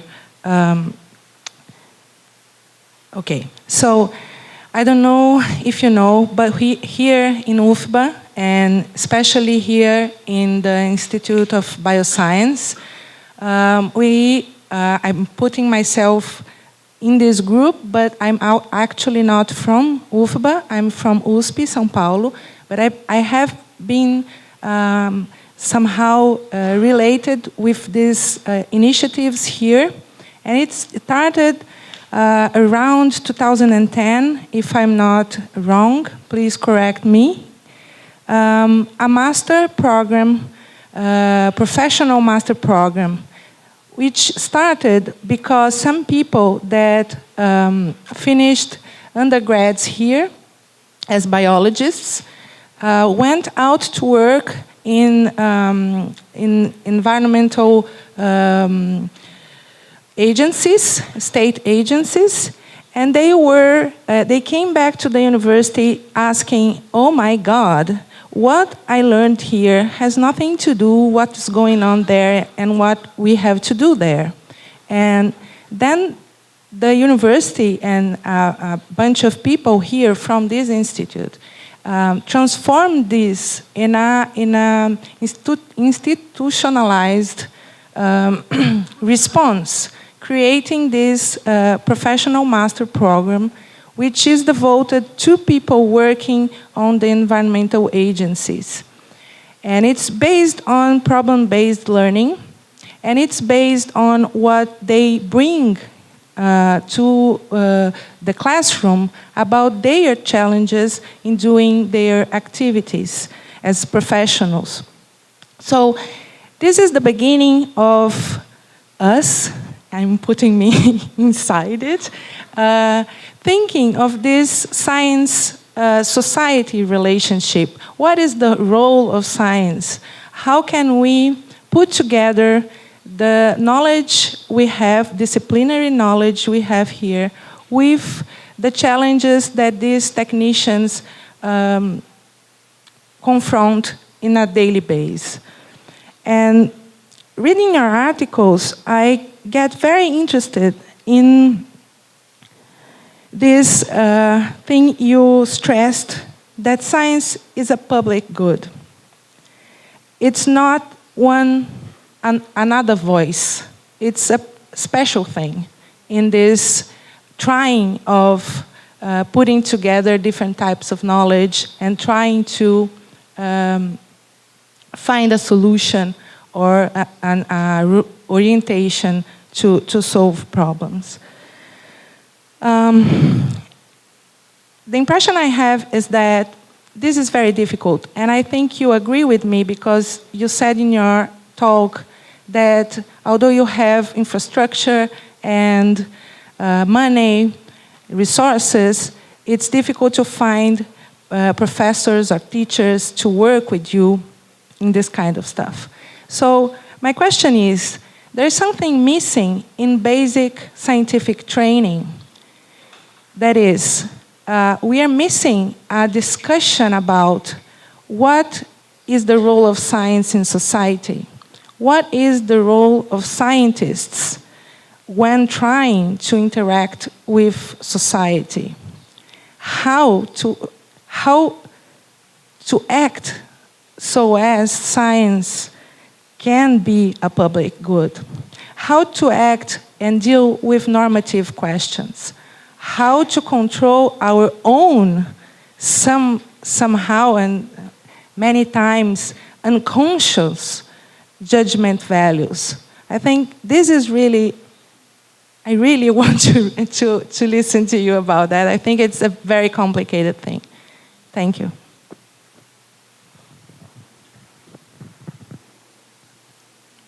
I can see two key issues in your question. On the one hand, you have this professional master education.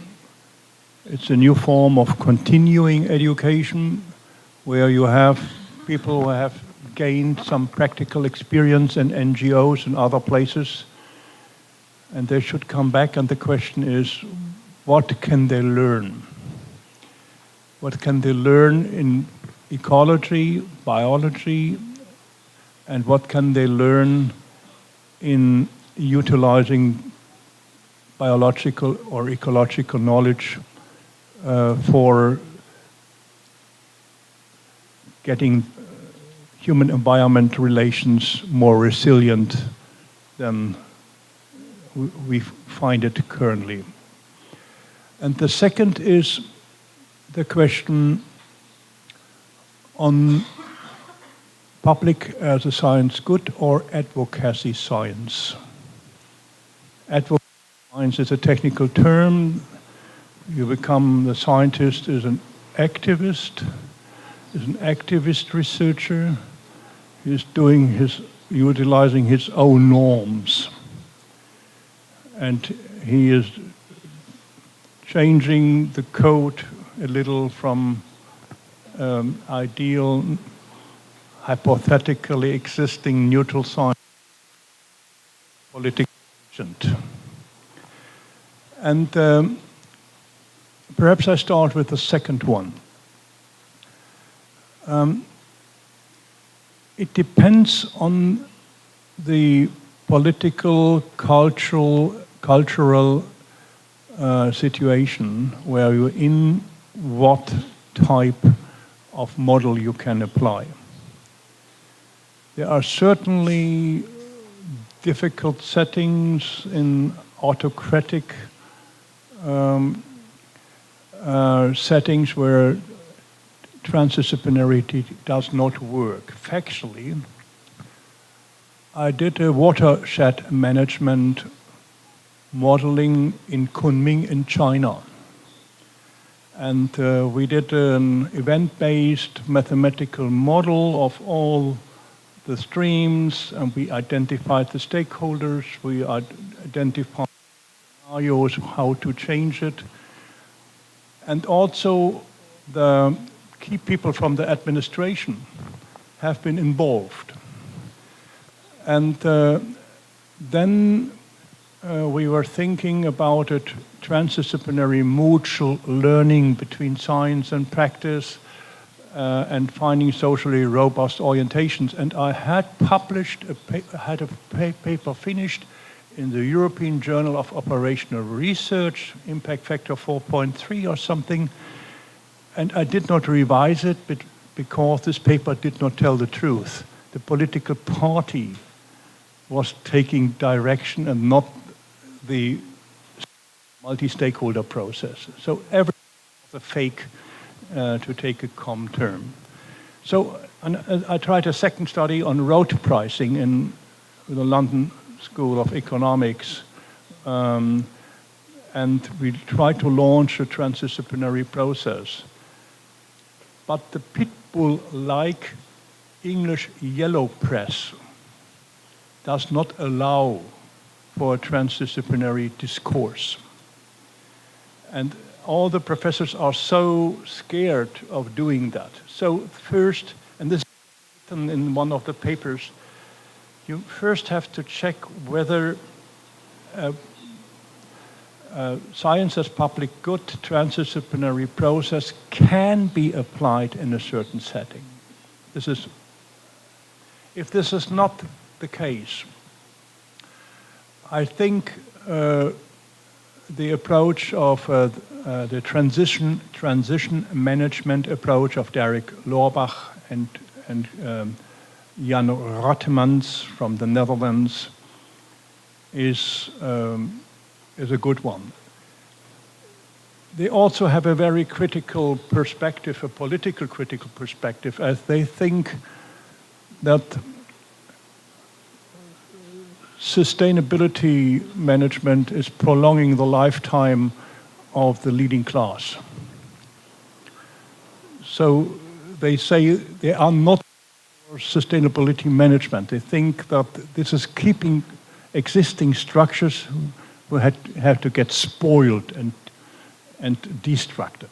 So they have a very, very strong political opinion. So they do not want to keep a system which they don't like.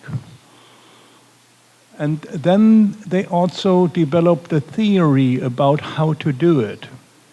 It is a transition management model that you say, well, you have an overall landscape, and then you also have niches where you can go into a middle system level. And if you look at the niches and you go in there, you can promote processes for societal transformation. It's a kind of partisan work on a low level, and you do not know in what piece where they start. So you're giving up also a kind of democratic aspiration. But I told you, sometimes you have to do. This is my personal experience and view.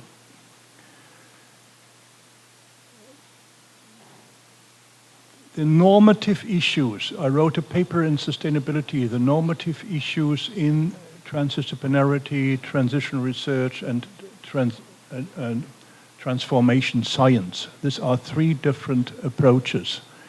All of them, by the way, use transdisciplinary methods in the end. So what I told you about theory, practice, interaction is involved in all of them. But they have a different conception how to go along with the normative. Don't forget that also science has a very strong normative component. Also, what is accepted as a mathematical proof, what is accepted as a type of reasoning differs from.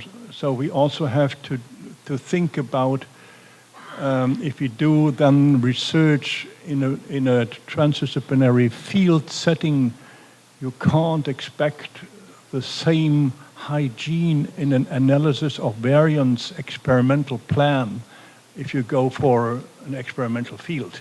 Yeah, so there are also conflicts in there.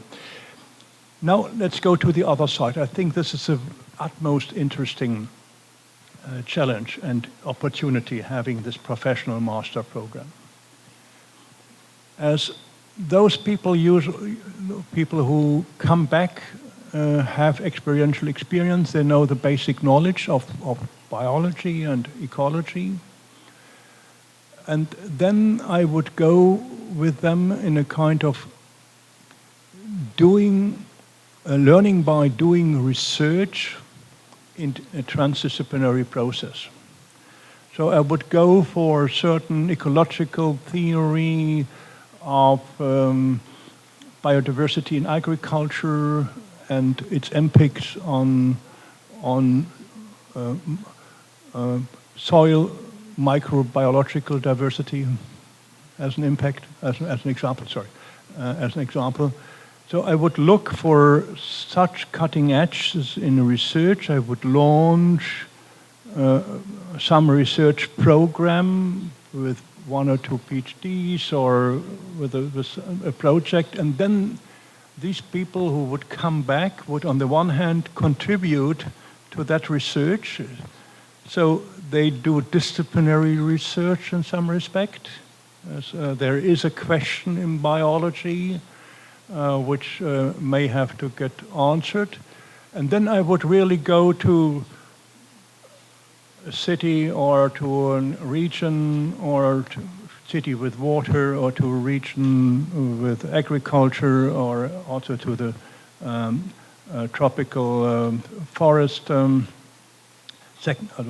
the primary, secondary tropical forest management, which might be a problem. I think I've not been here so, but there you find these issues where also science in the place must be used, and the knowledge from the place, from the real setting, is also questioning the biological models you apply.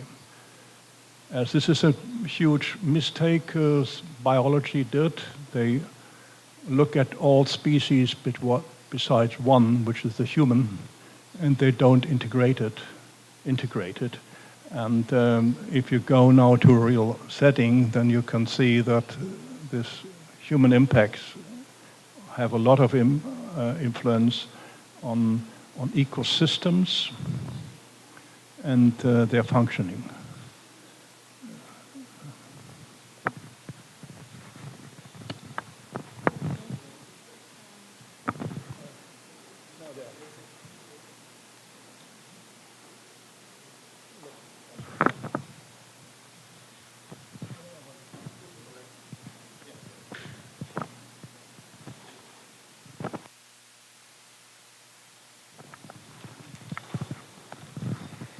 Eu sou Josanídia, a exemplo da professora Renata, a minha pergunta também vai ser um pouquinho longa.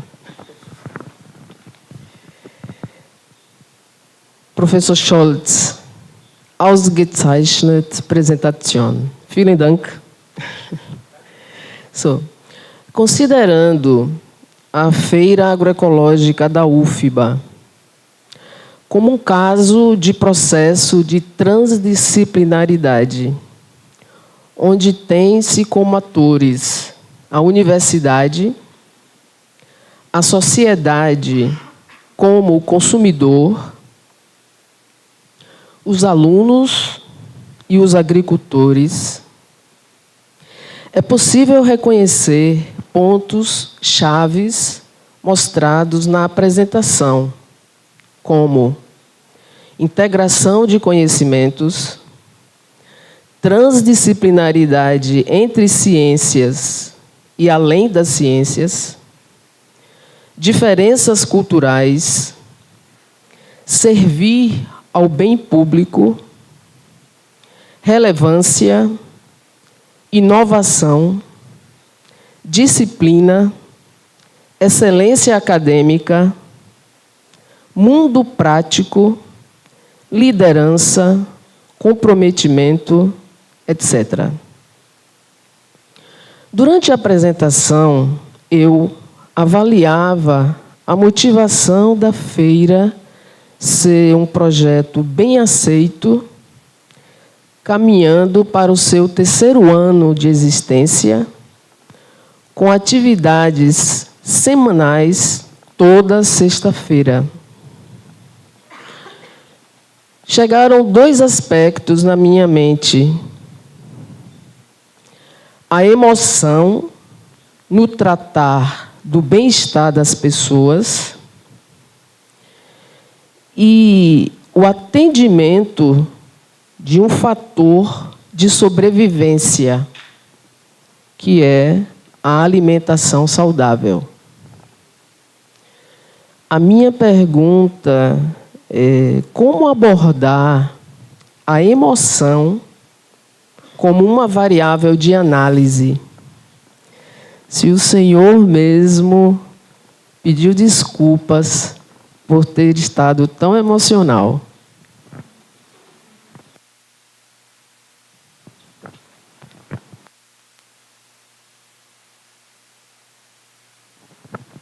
Could you please explain me a little more on the case? What is the subject? What are how many peoples? How many villages? what has been the opening question, then I can answer it for sure. But without that, I can't.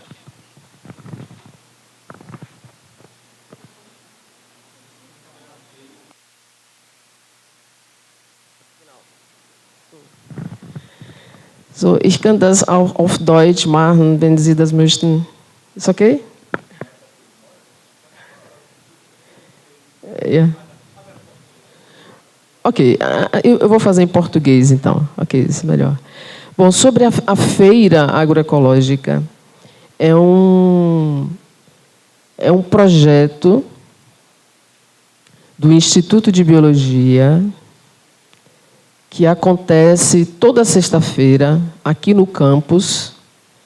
São agricultores, aproximadamente 22 agricultores, que comparecem e trazem a sua produção e comercializam aqui no campus. Este projeto envolve estudantes, professores. Ok? Good.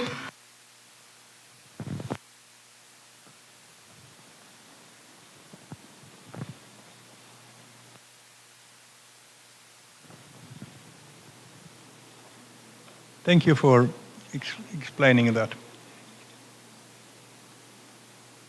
I guess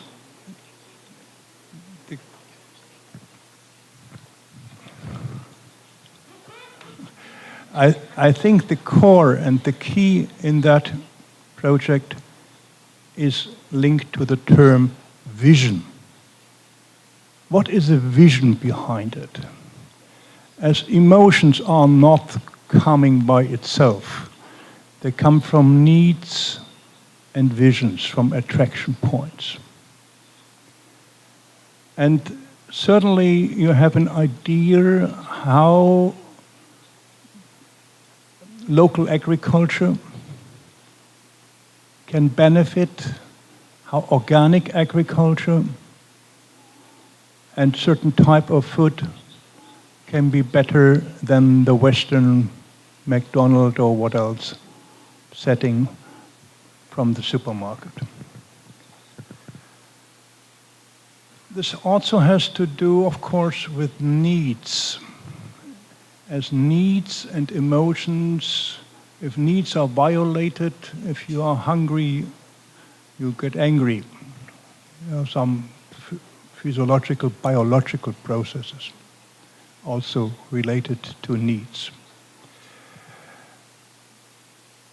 So it may be a motivational factor in the whole setting, yet we have to go from visions to scenarios and for ways of evaluation and of improvement, as not always what is brought and what is happening is something which is absolutely positive. I did studies in Alpine villages where the subject wanted to go for alternative energy settings, getting out of nuclear energy and fossil energy. And when we looked at that, what they suggested, and you built the scenarios, what came out of that, it was worse than what have been around today. So also this type of a fair market, of activities, ask for some scientific reflection on the way of the production of the food, on the reception of the food, the perception in others, and also whether you can apply it also in other places.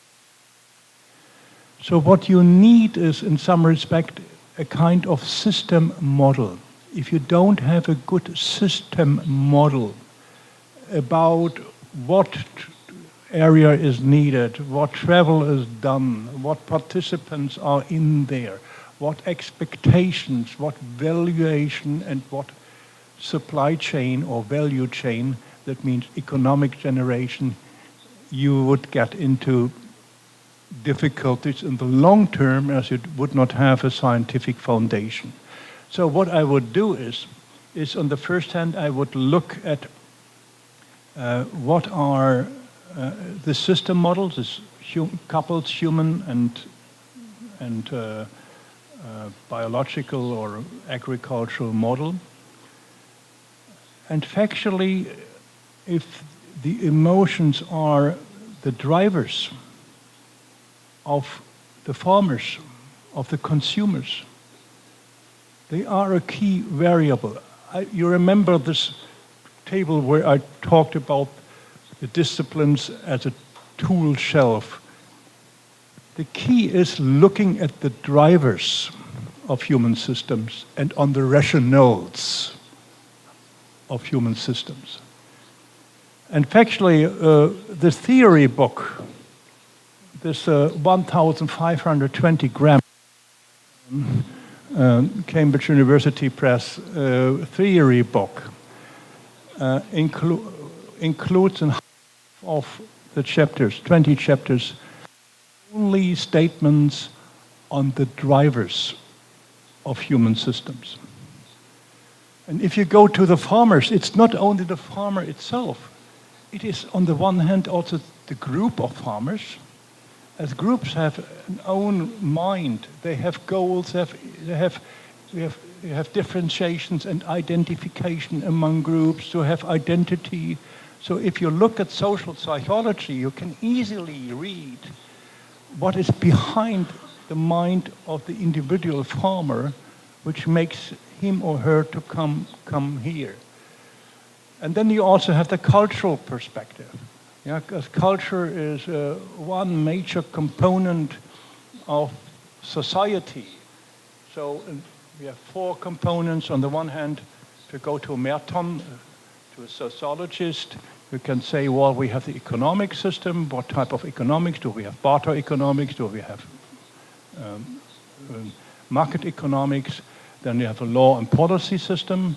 We have the cultural system. These are the hidden rules which allow the interaction and links. And then we have the knowledge system, which is schools and universities. So we have four components. So if you go with such concepts, the system model gets much easier, and you can understand what role emotions take. This is my answer to that second part. Thank you. Professor Scholz had asked me before, and I forgot, that we have already the list of people that are here with their emails, and he said that he can send to who are interested the digital versions of his books. Okay, Charbel?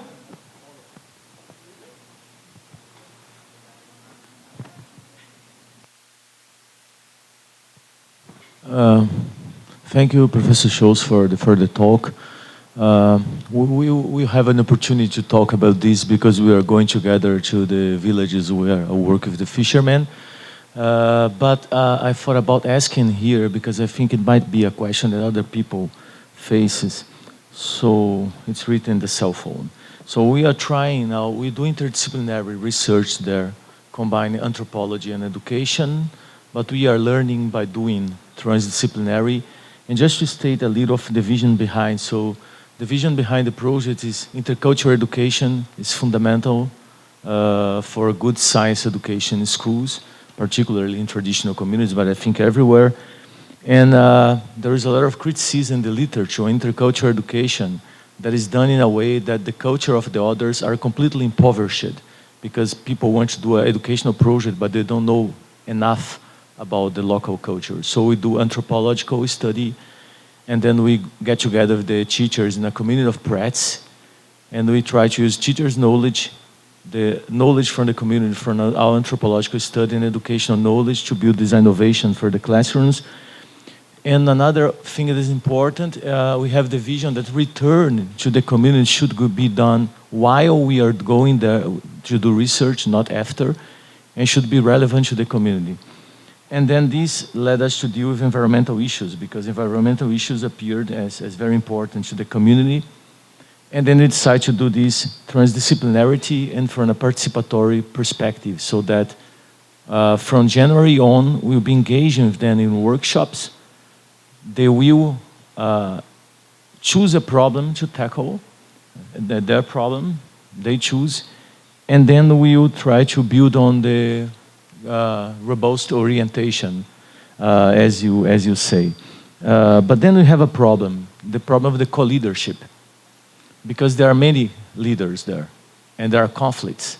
So we understand that a legitimate co-leader will have to come from the community's perception. But in this case, there are many possible co-leaders, and they are legitimized by different parts of the community.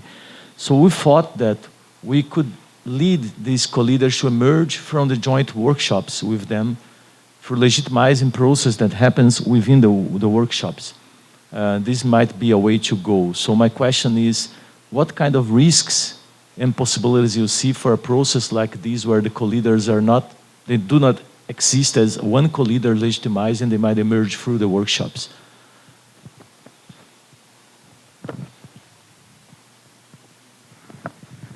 Yeah, thank you so much for your explanation and description and the question. I'm completely aware that many people work in a transdisciplinary way in practice or in a participatory way. So I'm not reinventing the wheel. I'm doing it in a more comprehensive framework and reflection, and have a long experience. So what I can see what you are doing is, and also what geographers did in history and ethnographers did, is very, very close. And if you go to community-based action research, it's very, very similar to what I'm telling you, besides that also science gets reorganized by this participation. This community-based action research does not have. You know, so I'm aware of this. I'm also looking on other parts. Now this challenging question, how to get a co-leader. And usually I say I need a democratically or morally legitimized person. And we can ask what a morally legitimized person might be. If you don't have a Lord Mayor in that, if you don't have an elder, how to get someone who is accepted by the others and related to what you want to look at, the system and the changes of the system, also linked to a key node or to a key element of the system. This is something, if you take something from completely outside, well, I had a transdisciplinary study in Kenya on smallholder farmers utilizing of fertilizer, organic and mineral fertilizer. And the smallholder farmers are not organized. They don't have a farmer organization, perhaps like in the US or in Europe. They also cannot speak for themselves in a way that they can take co-leadership. So what we did is, they had an older mid-sized farmer who was known that he takes responsibility for the poor farmers and they get bankrupted, need some money or something like that. And that farmer, Abrahamson, he was accepted. So we could take him as a spokesperson. So the idea is to find an accepted spokesperson for those people. If you think that is a good idea, you have to think about by what process do I get the spokesperson. You were thinking about workshops or this what's the term? Now I've forgotten it. This where it's think about it's a technical term from social sciences. So factually, this I would run. I would go for a set of meetings, 4 or 5, with having 6, 7 people from different interest groups and culture in there, and that let them one after the other independently, mostly independently, so in a very rapid sequence that they talk to each other. You must, or perhaps in parallel also with other colleagues, as if you have this interaction, everything is spoiled. And think them about who would be a good co-leader for the science, or also a kind of, I can also look for 2 if you have 2 cultures, for instance. Have a major cultural group and a minor cultural group. If we go now for the digitalization in Europe, I take one from IT industry and I take one from consumer associations. So, 2 practitioners as leaders. I think this would be a good way. And then you can tell them, well, we have had 4 or 5 groups. Each group has been set by a diversity.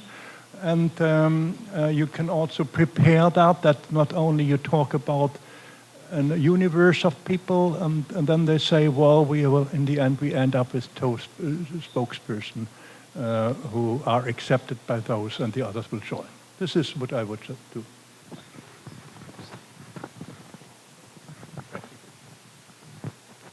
I have here several questions. So I think I will intercalate between the ones and the one I have here. So the first one here is from Joyce Rodrigues. She's a graduate student. Joyce? Okay. She says, I will read in Portuguese now, if you can put the translator, please. I will read. Sorry. Ok. No Brasil, estamos passando por uma grave crise política de cortes em investimentos na pesquisa e educação, o que representa uma grande ameaça ao nosso desenvolvimento científico. Observo em seus trabalhos citações à coparticipação e financiamento de instituições privadas, empresas, que parecem funcionar muito bem no sentido de observar a integridade e autonomia da pesquisa e pesquisadores. O senhor poderia compartilhar conosco um pouco sobre esse caminho de construção de parcerias, coparticipação e financiamento de pesquisas, a exemplo do estudo de caso mostrado sobre o fósforo? Em que instituições de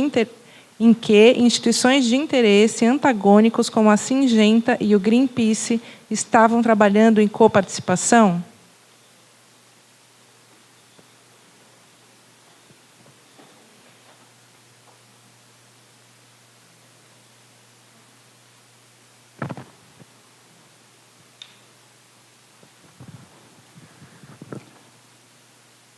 I start with a study with Swiss nuclear.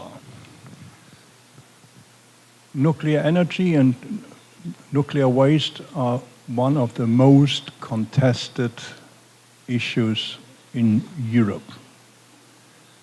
And you have families who separated in the countryside because she was against and he was pro.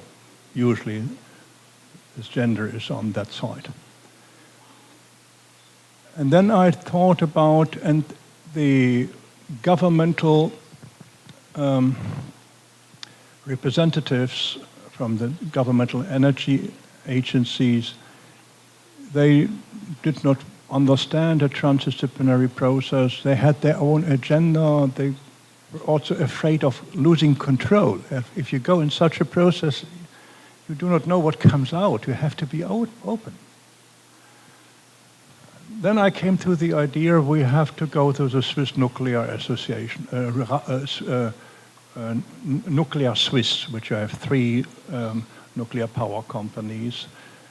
and went there, and then I had all the anti-atomic partisans and energy people, the Green Party, etc. And then I make clear that they have to give sponsoring. I promise them with my personal capital, that the money will be spent to find a policy process which for nuclear waste disposal, which is acceptable for most of the stakeholder groups, so no private profit in it, and that we need a discourse. The only control they can take is that before something is published, they can check what is written to make sure that there are no wrong data or wrong reasoning in it. And if then we don't correct it, we have to acknowledge that there are two opinions on a certain topic. So we strictly clarified the roles the industry could take, so that they also could see their benefit. Think about the drivers and rationales of the companies. Don't be naive and blind. They want to get something out. And this has to be accepted to some extent if it's ethically and in other ways okay. This has been one case. We had the same with Syngenta. Since Syngenta really doesn't have the best reputation and image. However, I ignored that and made the same rules clear how we use it. We didn't offer them something also in the shadow or implicitly. What we offered them, that they could learn, that they could participate in a process they never have seen before. That they, and factually also, and this has been their interest, we went to the local supply chain of the smallholder farmers. We did not only, we built a system model for the farmers, so we did not only look for the farmers, we also looked on the fertilizer traders. We looked at the local banks who are giving credits if they don't have money. We included the local banks. We included, Kenya has a double supply chain of fertilizer. On the one hand, the government is offering it for a cheap way, but not enough and not the right fertilizer. So there is also 50% fertilizer market. So we included the government. And we also included the Soil Testing Institute, as applying fertilizer asks for soil testing, and even on a half a hectare smallholder farm, it only costs $30 to run a soil analysis.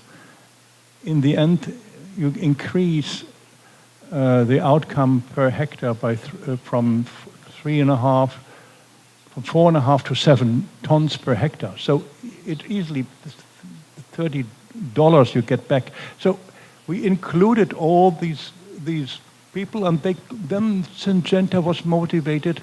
Well, we can see how such a local network works, and how we can get in with our pesticides. You know, why not? Why not, if they can see how the learning, and then we had the local university who worked together with the farmers, you know, and run the process, and I only initiated the method, how to do it. In the first year we developed the method, how to run this project, and we really included also an experimental design, so I can tell you from this 2.5 tons extra per hectare, which were produced by dry corn. 1.5 went back to just applying the recommendations of the soil testing-based fertilizer, and 1 ton goes back to the learning of the farmer. So I really can also measure how much the transdisciplinary process gets out financially, and can show it. And so I guess this is from these two stories, and the Swiss nuclear industry at that time had no idea to go along what policy process and what solution may become feasible. As if you look at Germany on the discussion on nuclear waste, it is a war. Yeah, it is a brutal war since decades. So if they get stuck or have an image problem, or others, why shouldn't they improve their image if they don't trick, and if they keep in some frame fair rules? So also here you have first to understand the rationales and the drivers, and then you have to show them, look, I want to go that process. I'm including that stakeholders also with the mangrovian part, and we can learn from that, and this could be applied to others. I think this is worth that you participate in this process, and finance is on the sponsoring and not on a contract based. This works.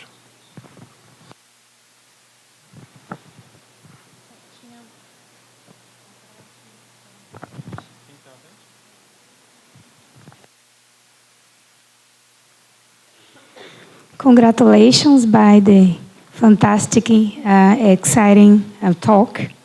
And I'm a bee taxonomist. How could I bring taxonomy for a transdisciplinary project as a basic science, for example? We know that bees are the most important pollinators around the world, but how could I do it? Bring my project in the transdisciplinary perspective. I'm asking that because I will start my sabbatical next year. So I'm preparing my project now. So I was really excited how I could do it. Bee taxonomy, I work with identifications and the systematics of insects, bee, the pollinators, yes. Yeah. And my project, I'm thinking now, it's a project for revising a genus.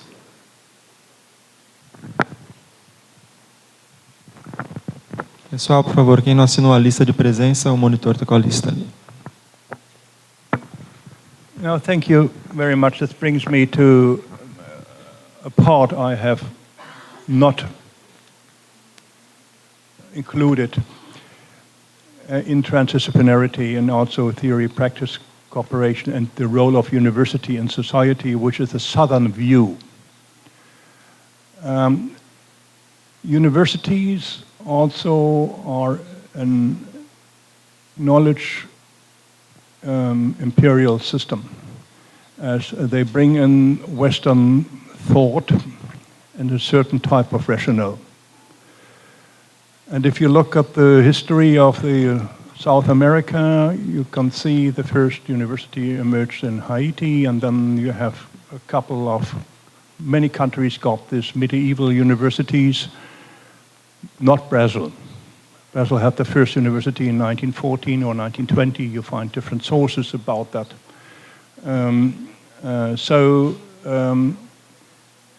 This is, but it's in the end, it's an imperial system, and which is completely ignoring the indigenous knowledge. And in the cultural side, but perhaps also in the biological side. And I think that if you go for taxonomy of species of insects or of other,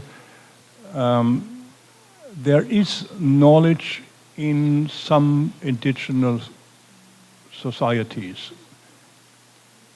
It might be rare and might be already spoiled in most of the cases.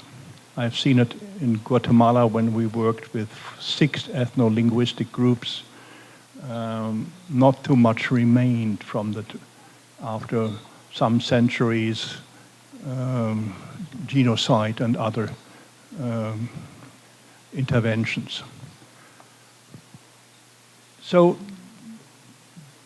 the question is also that the species part is always sometimes not that crisp and more fuzzy than biologists think.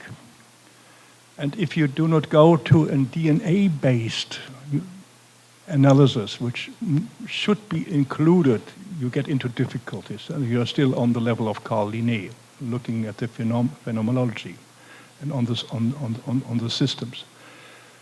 So I would factually would be tempted to think about 3 systems. And if you also go to Diamond, and the biologist Diamond, he also looked at, he was thinking that the ethno-linguistic group, there's a strong history of biology and classification, and Berlin is the name. Berlin is a biologist, the name, who states that there is a kind of cultural invariant classification of nature. It's Berlin, like the city of Berlin. He wrote a couple of books on that. So I would go factually on a 3-line.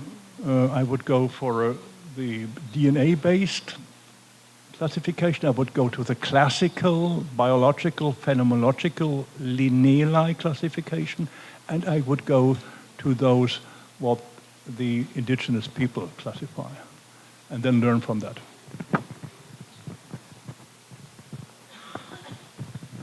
And doing this in a transdisciplinary manner, that means including them, the indigenous people, in the research question, in what you want to get out, in telling them what they know. So there will be a lot of disillusion on your side, what they know, giving what I learned with the Mayas. But this is absolutely a valuable part going in a window of that. And then you also have to take some molecular biologists with you on board, and then you have a good fun building the bridges among them. We have 3 people with the hands on, and I have several questions here, and we have 10 minutes. So I think we can extend a little bit, like 15 minutes. Is that possible? So I will ask people to try to make very short and objective questions, and ask Professor Scholz if he can try to answer concisely, so we can try to cover all 3 here and some here. Okay, I have the impression that Margot has her hands on for a longer time. I'm sorry.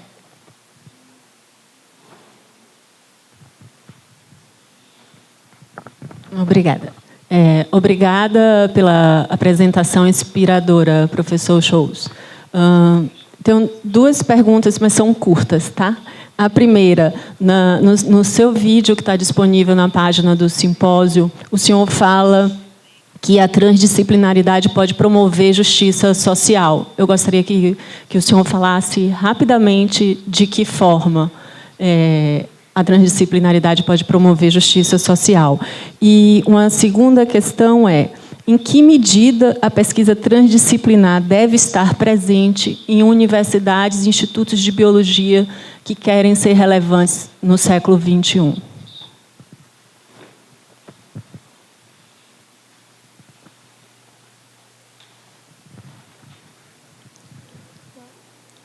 If transdisciplinarity is done in this public good and respecting the different stakeholders on equal eye levels between science and practice, and giving them the same right,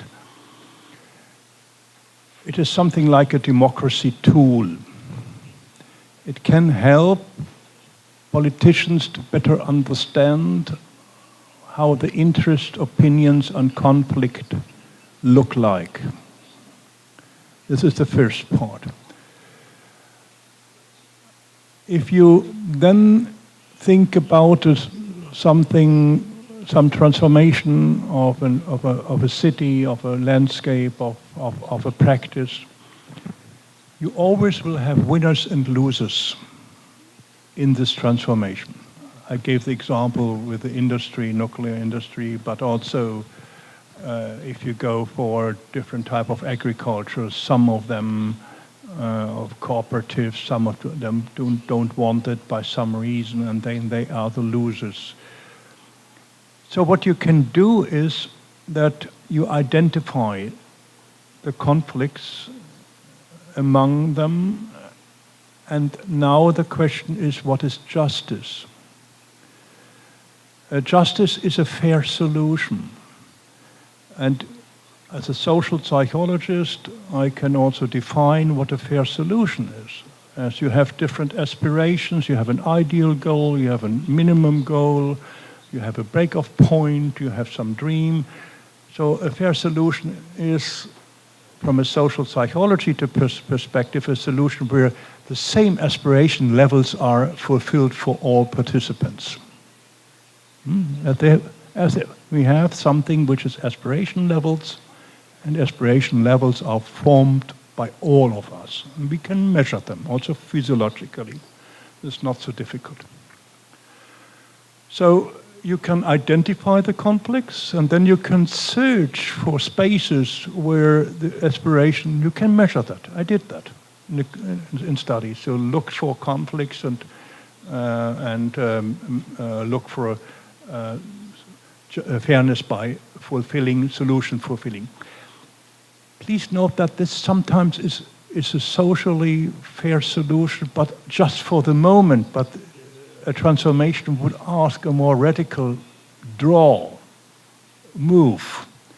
So you also come into conflict if you think about the system. But I give you an idea how this social justice can be improved.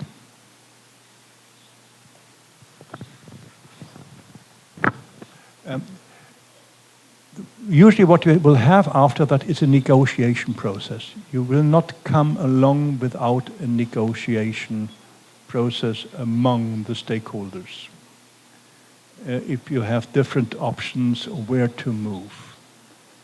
And running this negotiation process, actually I wrote my PhD on that topic, on this aspiration, adjustment and fairness and negotiations. So I could help you a little. Okay, I will read two very related questions. One is anonymous. The other one is from Carlos Lopes Ortiz. He's also a graduate student. Carlos. Okay. So, the first one is, em sua palestra, o senhor afirmou que nem sempre o processo transdisciplinar é possível. Então, pergunto, como saber se é possível ou não? Podemos diagnosticar isso antes de aplicar o processo? Ou só podemos saber depois de aplicado? Uma vez diagnosticado que não é possível, como podemos proceder? Há alternativa?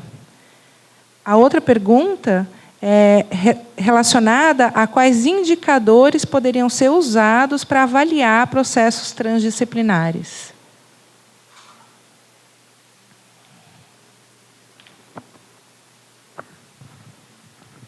Yeah, I mentioned a couple of issues. You have to check whether a situation allows for transdisciplinarity, and this is factually written, described also in one of the papers on the real type and the ideal type of transdisciplinarity. The part 2 paper has that. You find it also in your handout, I guess.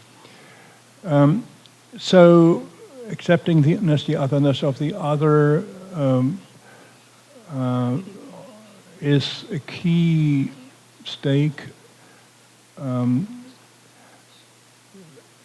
Also, the getting trust into science, becoming open. So there are a couple of criteria you can check before you start.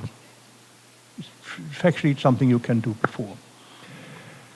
The second part is a scientific challenge, how to evaluate a transdisciplinary process. And this is not so well done, not so developed. However, I did 2 studies of evaluation. One I mentioned. This has been with the Kenya smallholder farmers applying soil-based fertilization, soil testing-based fertilization recommendations, once in a transdisciplinary process and once without. So we can really factually measure that they got 1 ton more per hectare if they participate in this mutual learning with the local students and the local universities. They reflect on what they can do.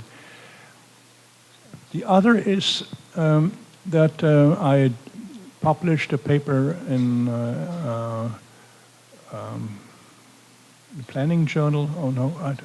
Program and evaluation. It's a high-ranking planning journal where I looked and measured what the participants learn.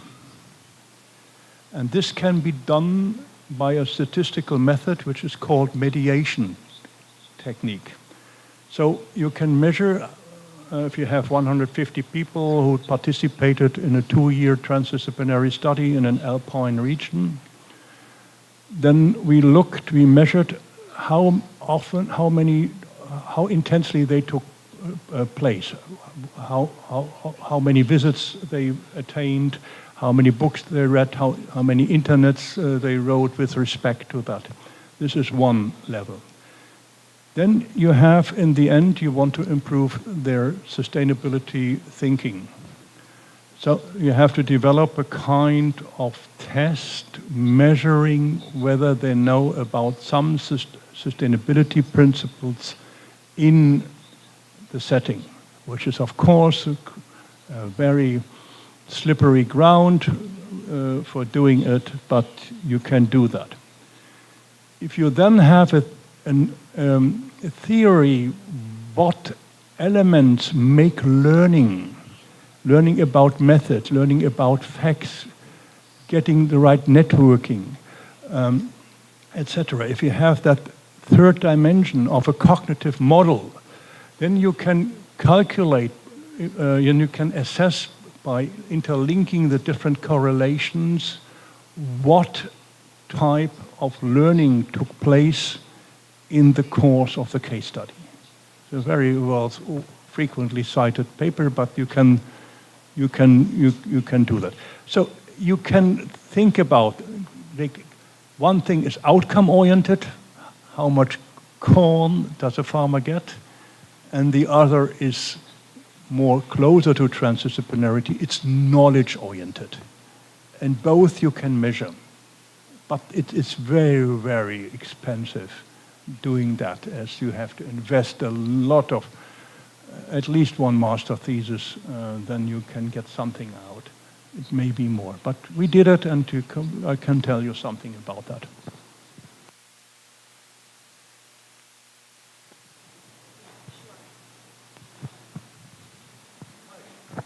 Hi, just briefly, I can just address both the pollinator taxonomy question, but she's busy, and the social justice question, and then the learning question. There are a lot of research methods.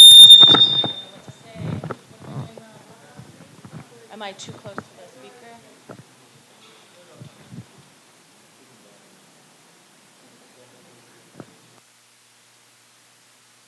I will will just say that, to elaborate, there are a lot of research methods in education and learning theory for assessing learning through a participatory project. There's also participatory evaluation that gives lots of tools and methods, and so I can provide ideas about that. I can give you some resources as well. That's all. I don't want to take more time. So I think Samantha?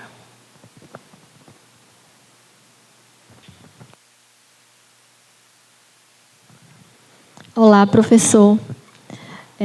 Eu gostaria de falar sobre um conceito que o senhor falou na sua fala, que são os espaços transdisciplinares.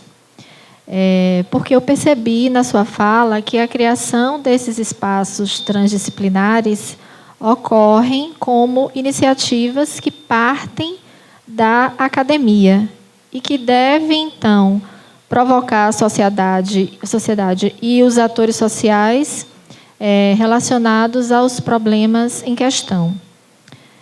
Então, eu fiquei pensando se é possível pensar nesses espaços transdisciplinares de uma forma inversa. E gostaria de saber como o senhor enxerga a criação desses espaços nas organizações, principalmente nas organizações públicas, que é da área de meio ambiente. Essa seria, então, uma forma da sociedade provocar a academia e também uma forma de fazer com que nas organizações a transdisciplinaridade seja enxergada como uma alternativa eficaz para resolver problemas complexos na área ambiental. Então, a minha questão ela se refere basicamente a como incentivar a transdisciplinaridade nas organizações públicas, não apenas na academia.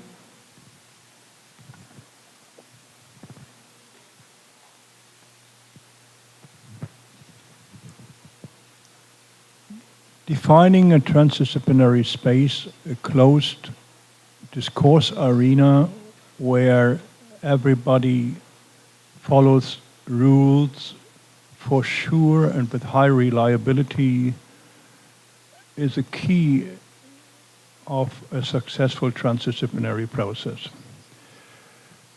When I did a study on Zurich brownfield, just the planning of the site of 5 hectares downtown, very expensive ground, has been discussed in the city parliament. And then I went into this process and looking at the soil data on the contamination, among others.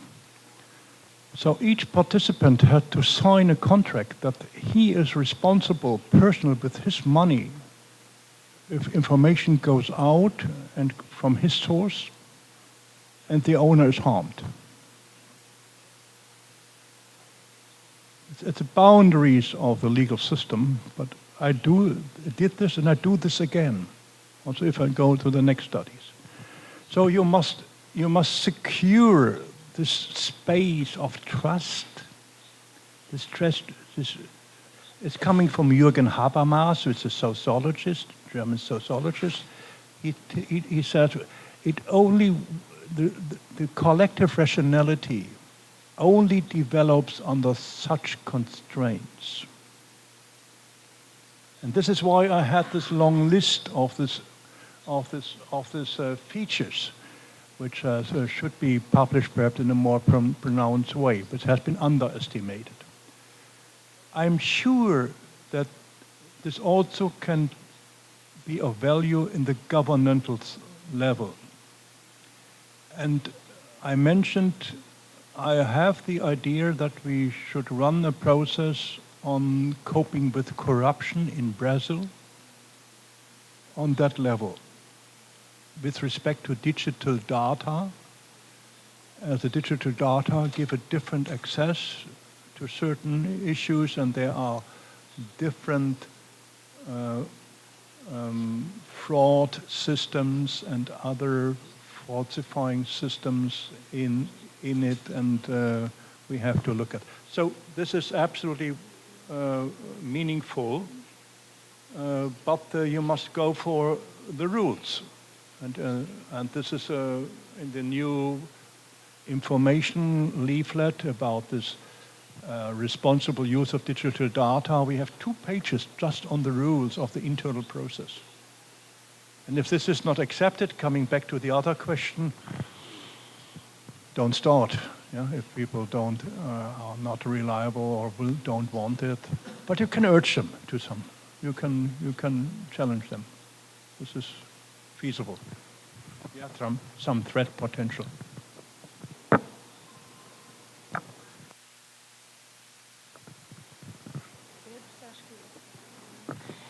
Gente, então, eu peço desculpa de não ter podido atender todas as perguntas que chegaram aqui por escrito, que foram muitas. Agradeço a todos que participaram aqui, especialmente ao professor Scholz, mas a todos que estiveram presentes, que escreveram suas perguntas. Eu posso traduzir para eles essas perguntas. Infelizmente, as 3 que sobraram aqui, não. Uma delas tem o nome, mas os outros não têm o nome, né? Se eu tivesse o nome, depois podia ele procurar passar a resposta para vocês. Mas, de qualquer maneira, eu vou passar as perguntas para ele, tá bom? Então, a gente volta, Pedro, às 2h30, é isso? A gente tem um espaço agora para o almoço e temos várias outras conferências hoje e nos próximos dias. Eu espero que que todos vocês voltem para a gente continuar esse debate sobre as universidades relevantes no século XXI. Você quer dar algum recado, Pedro? Então é isso, gente. Obrigada.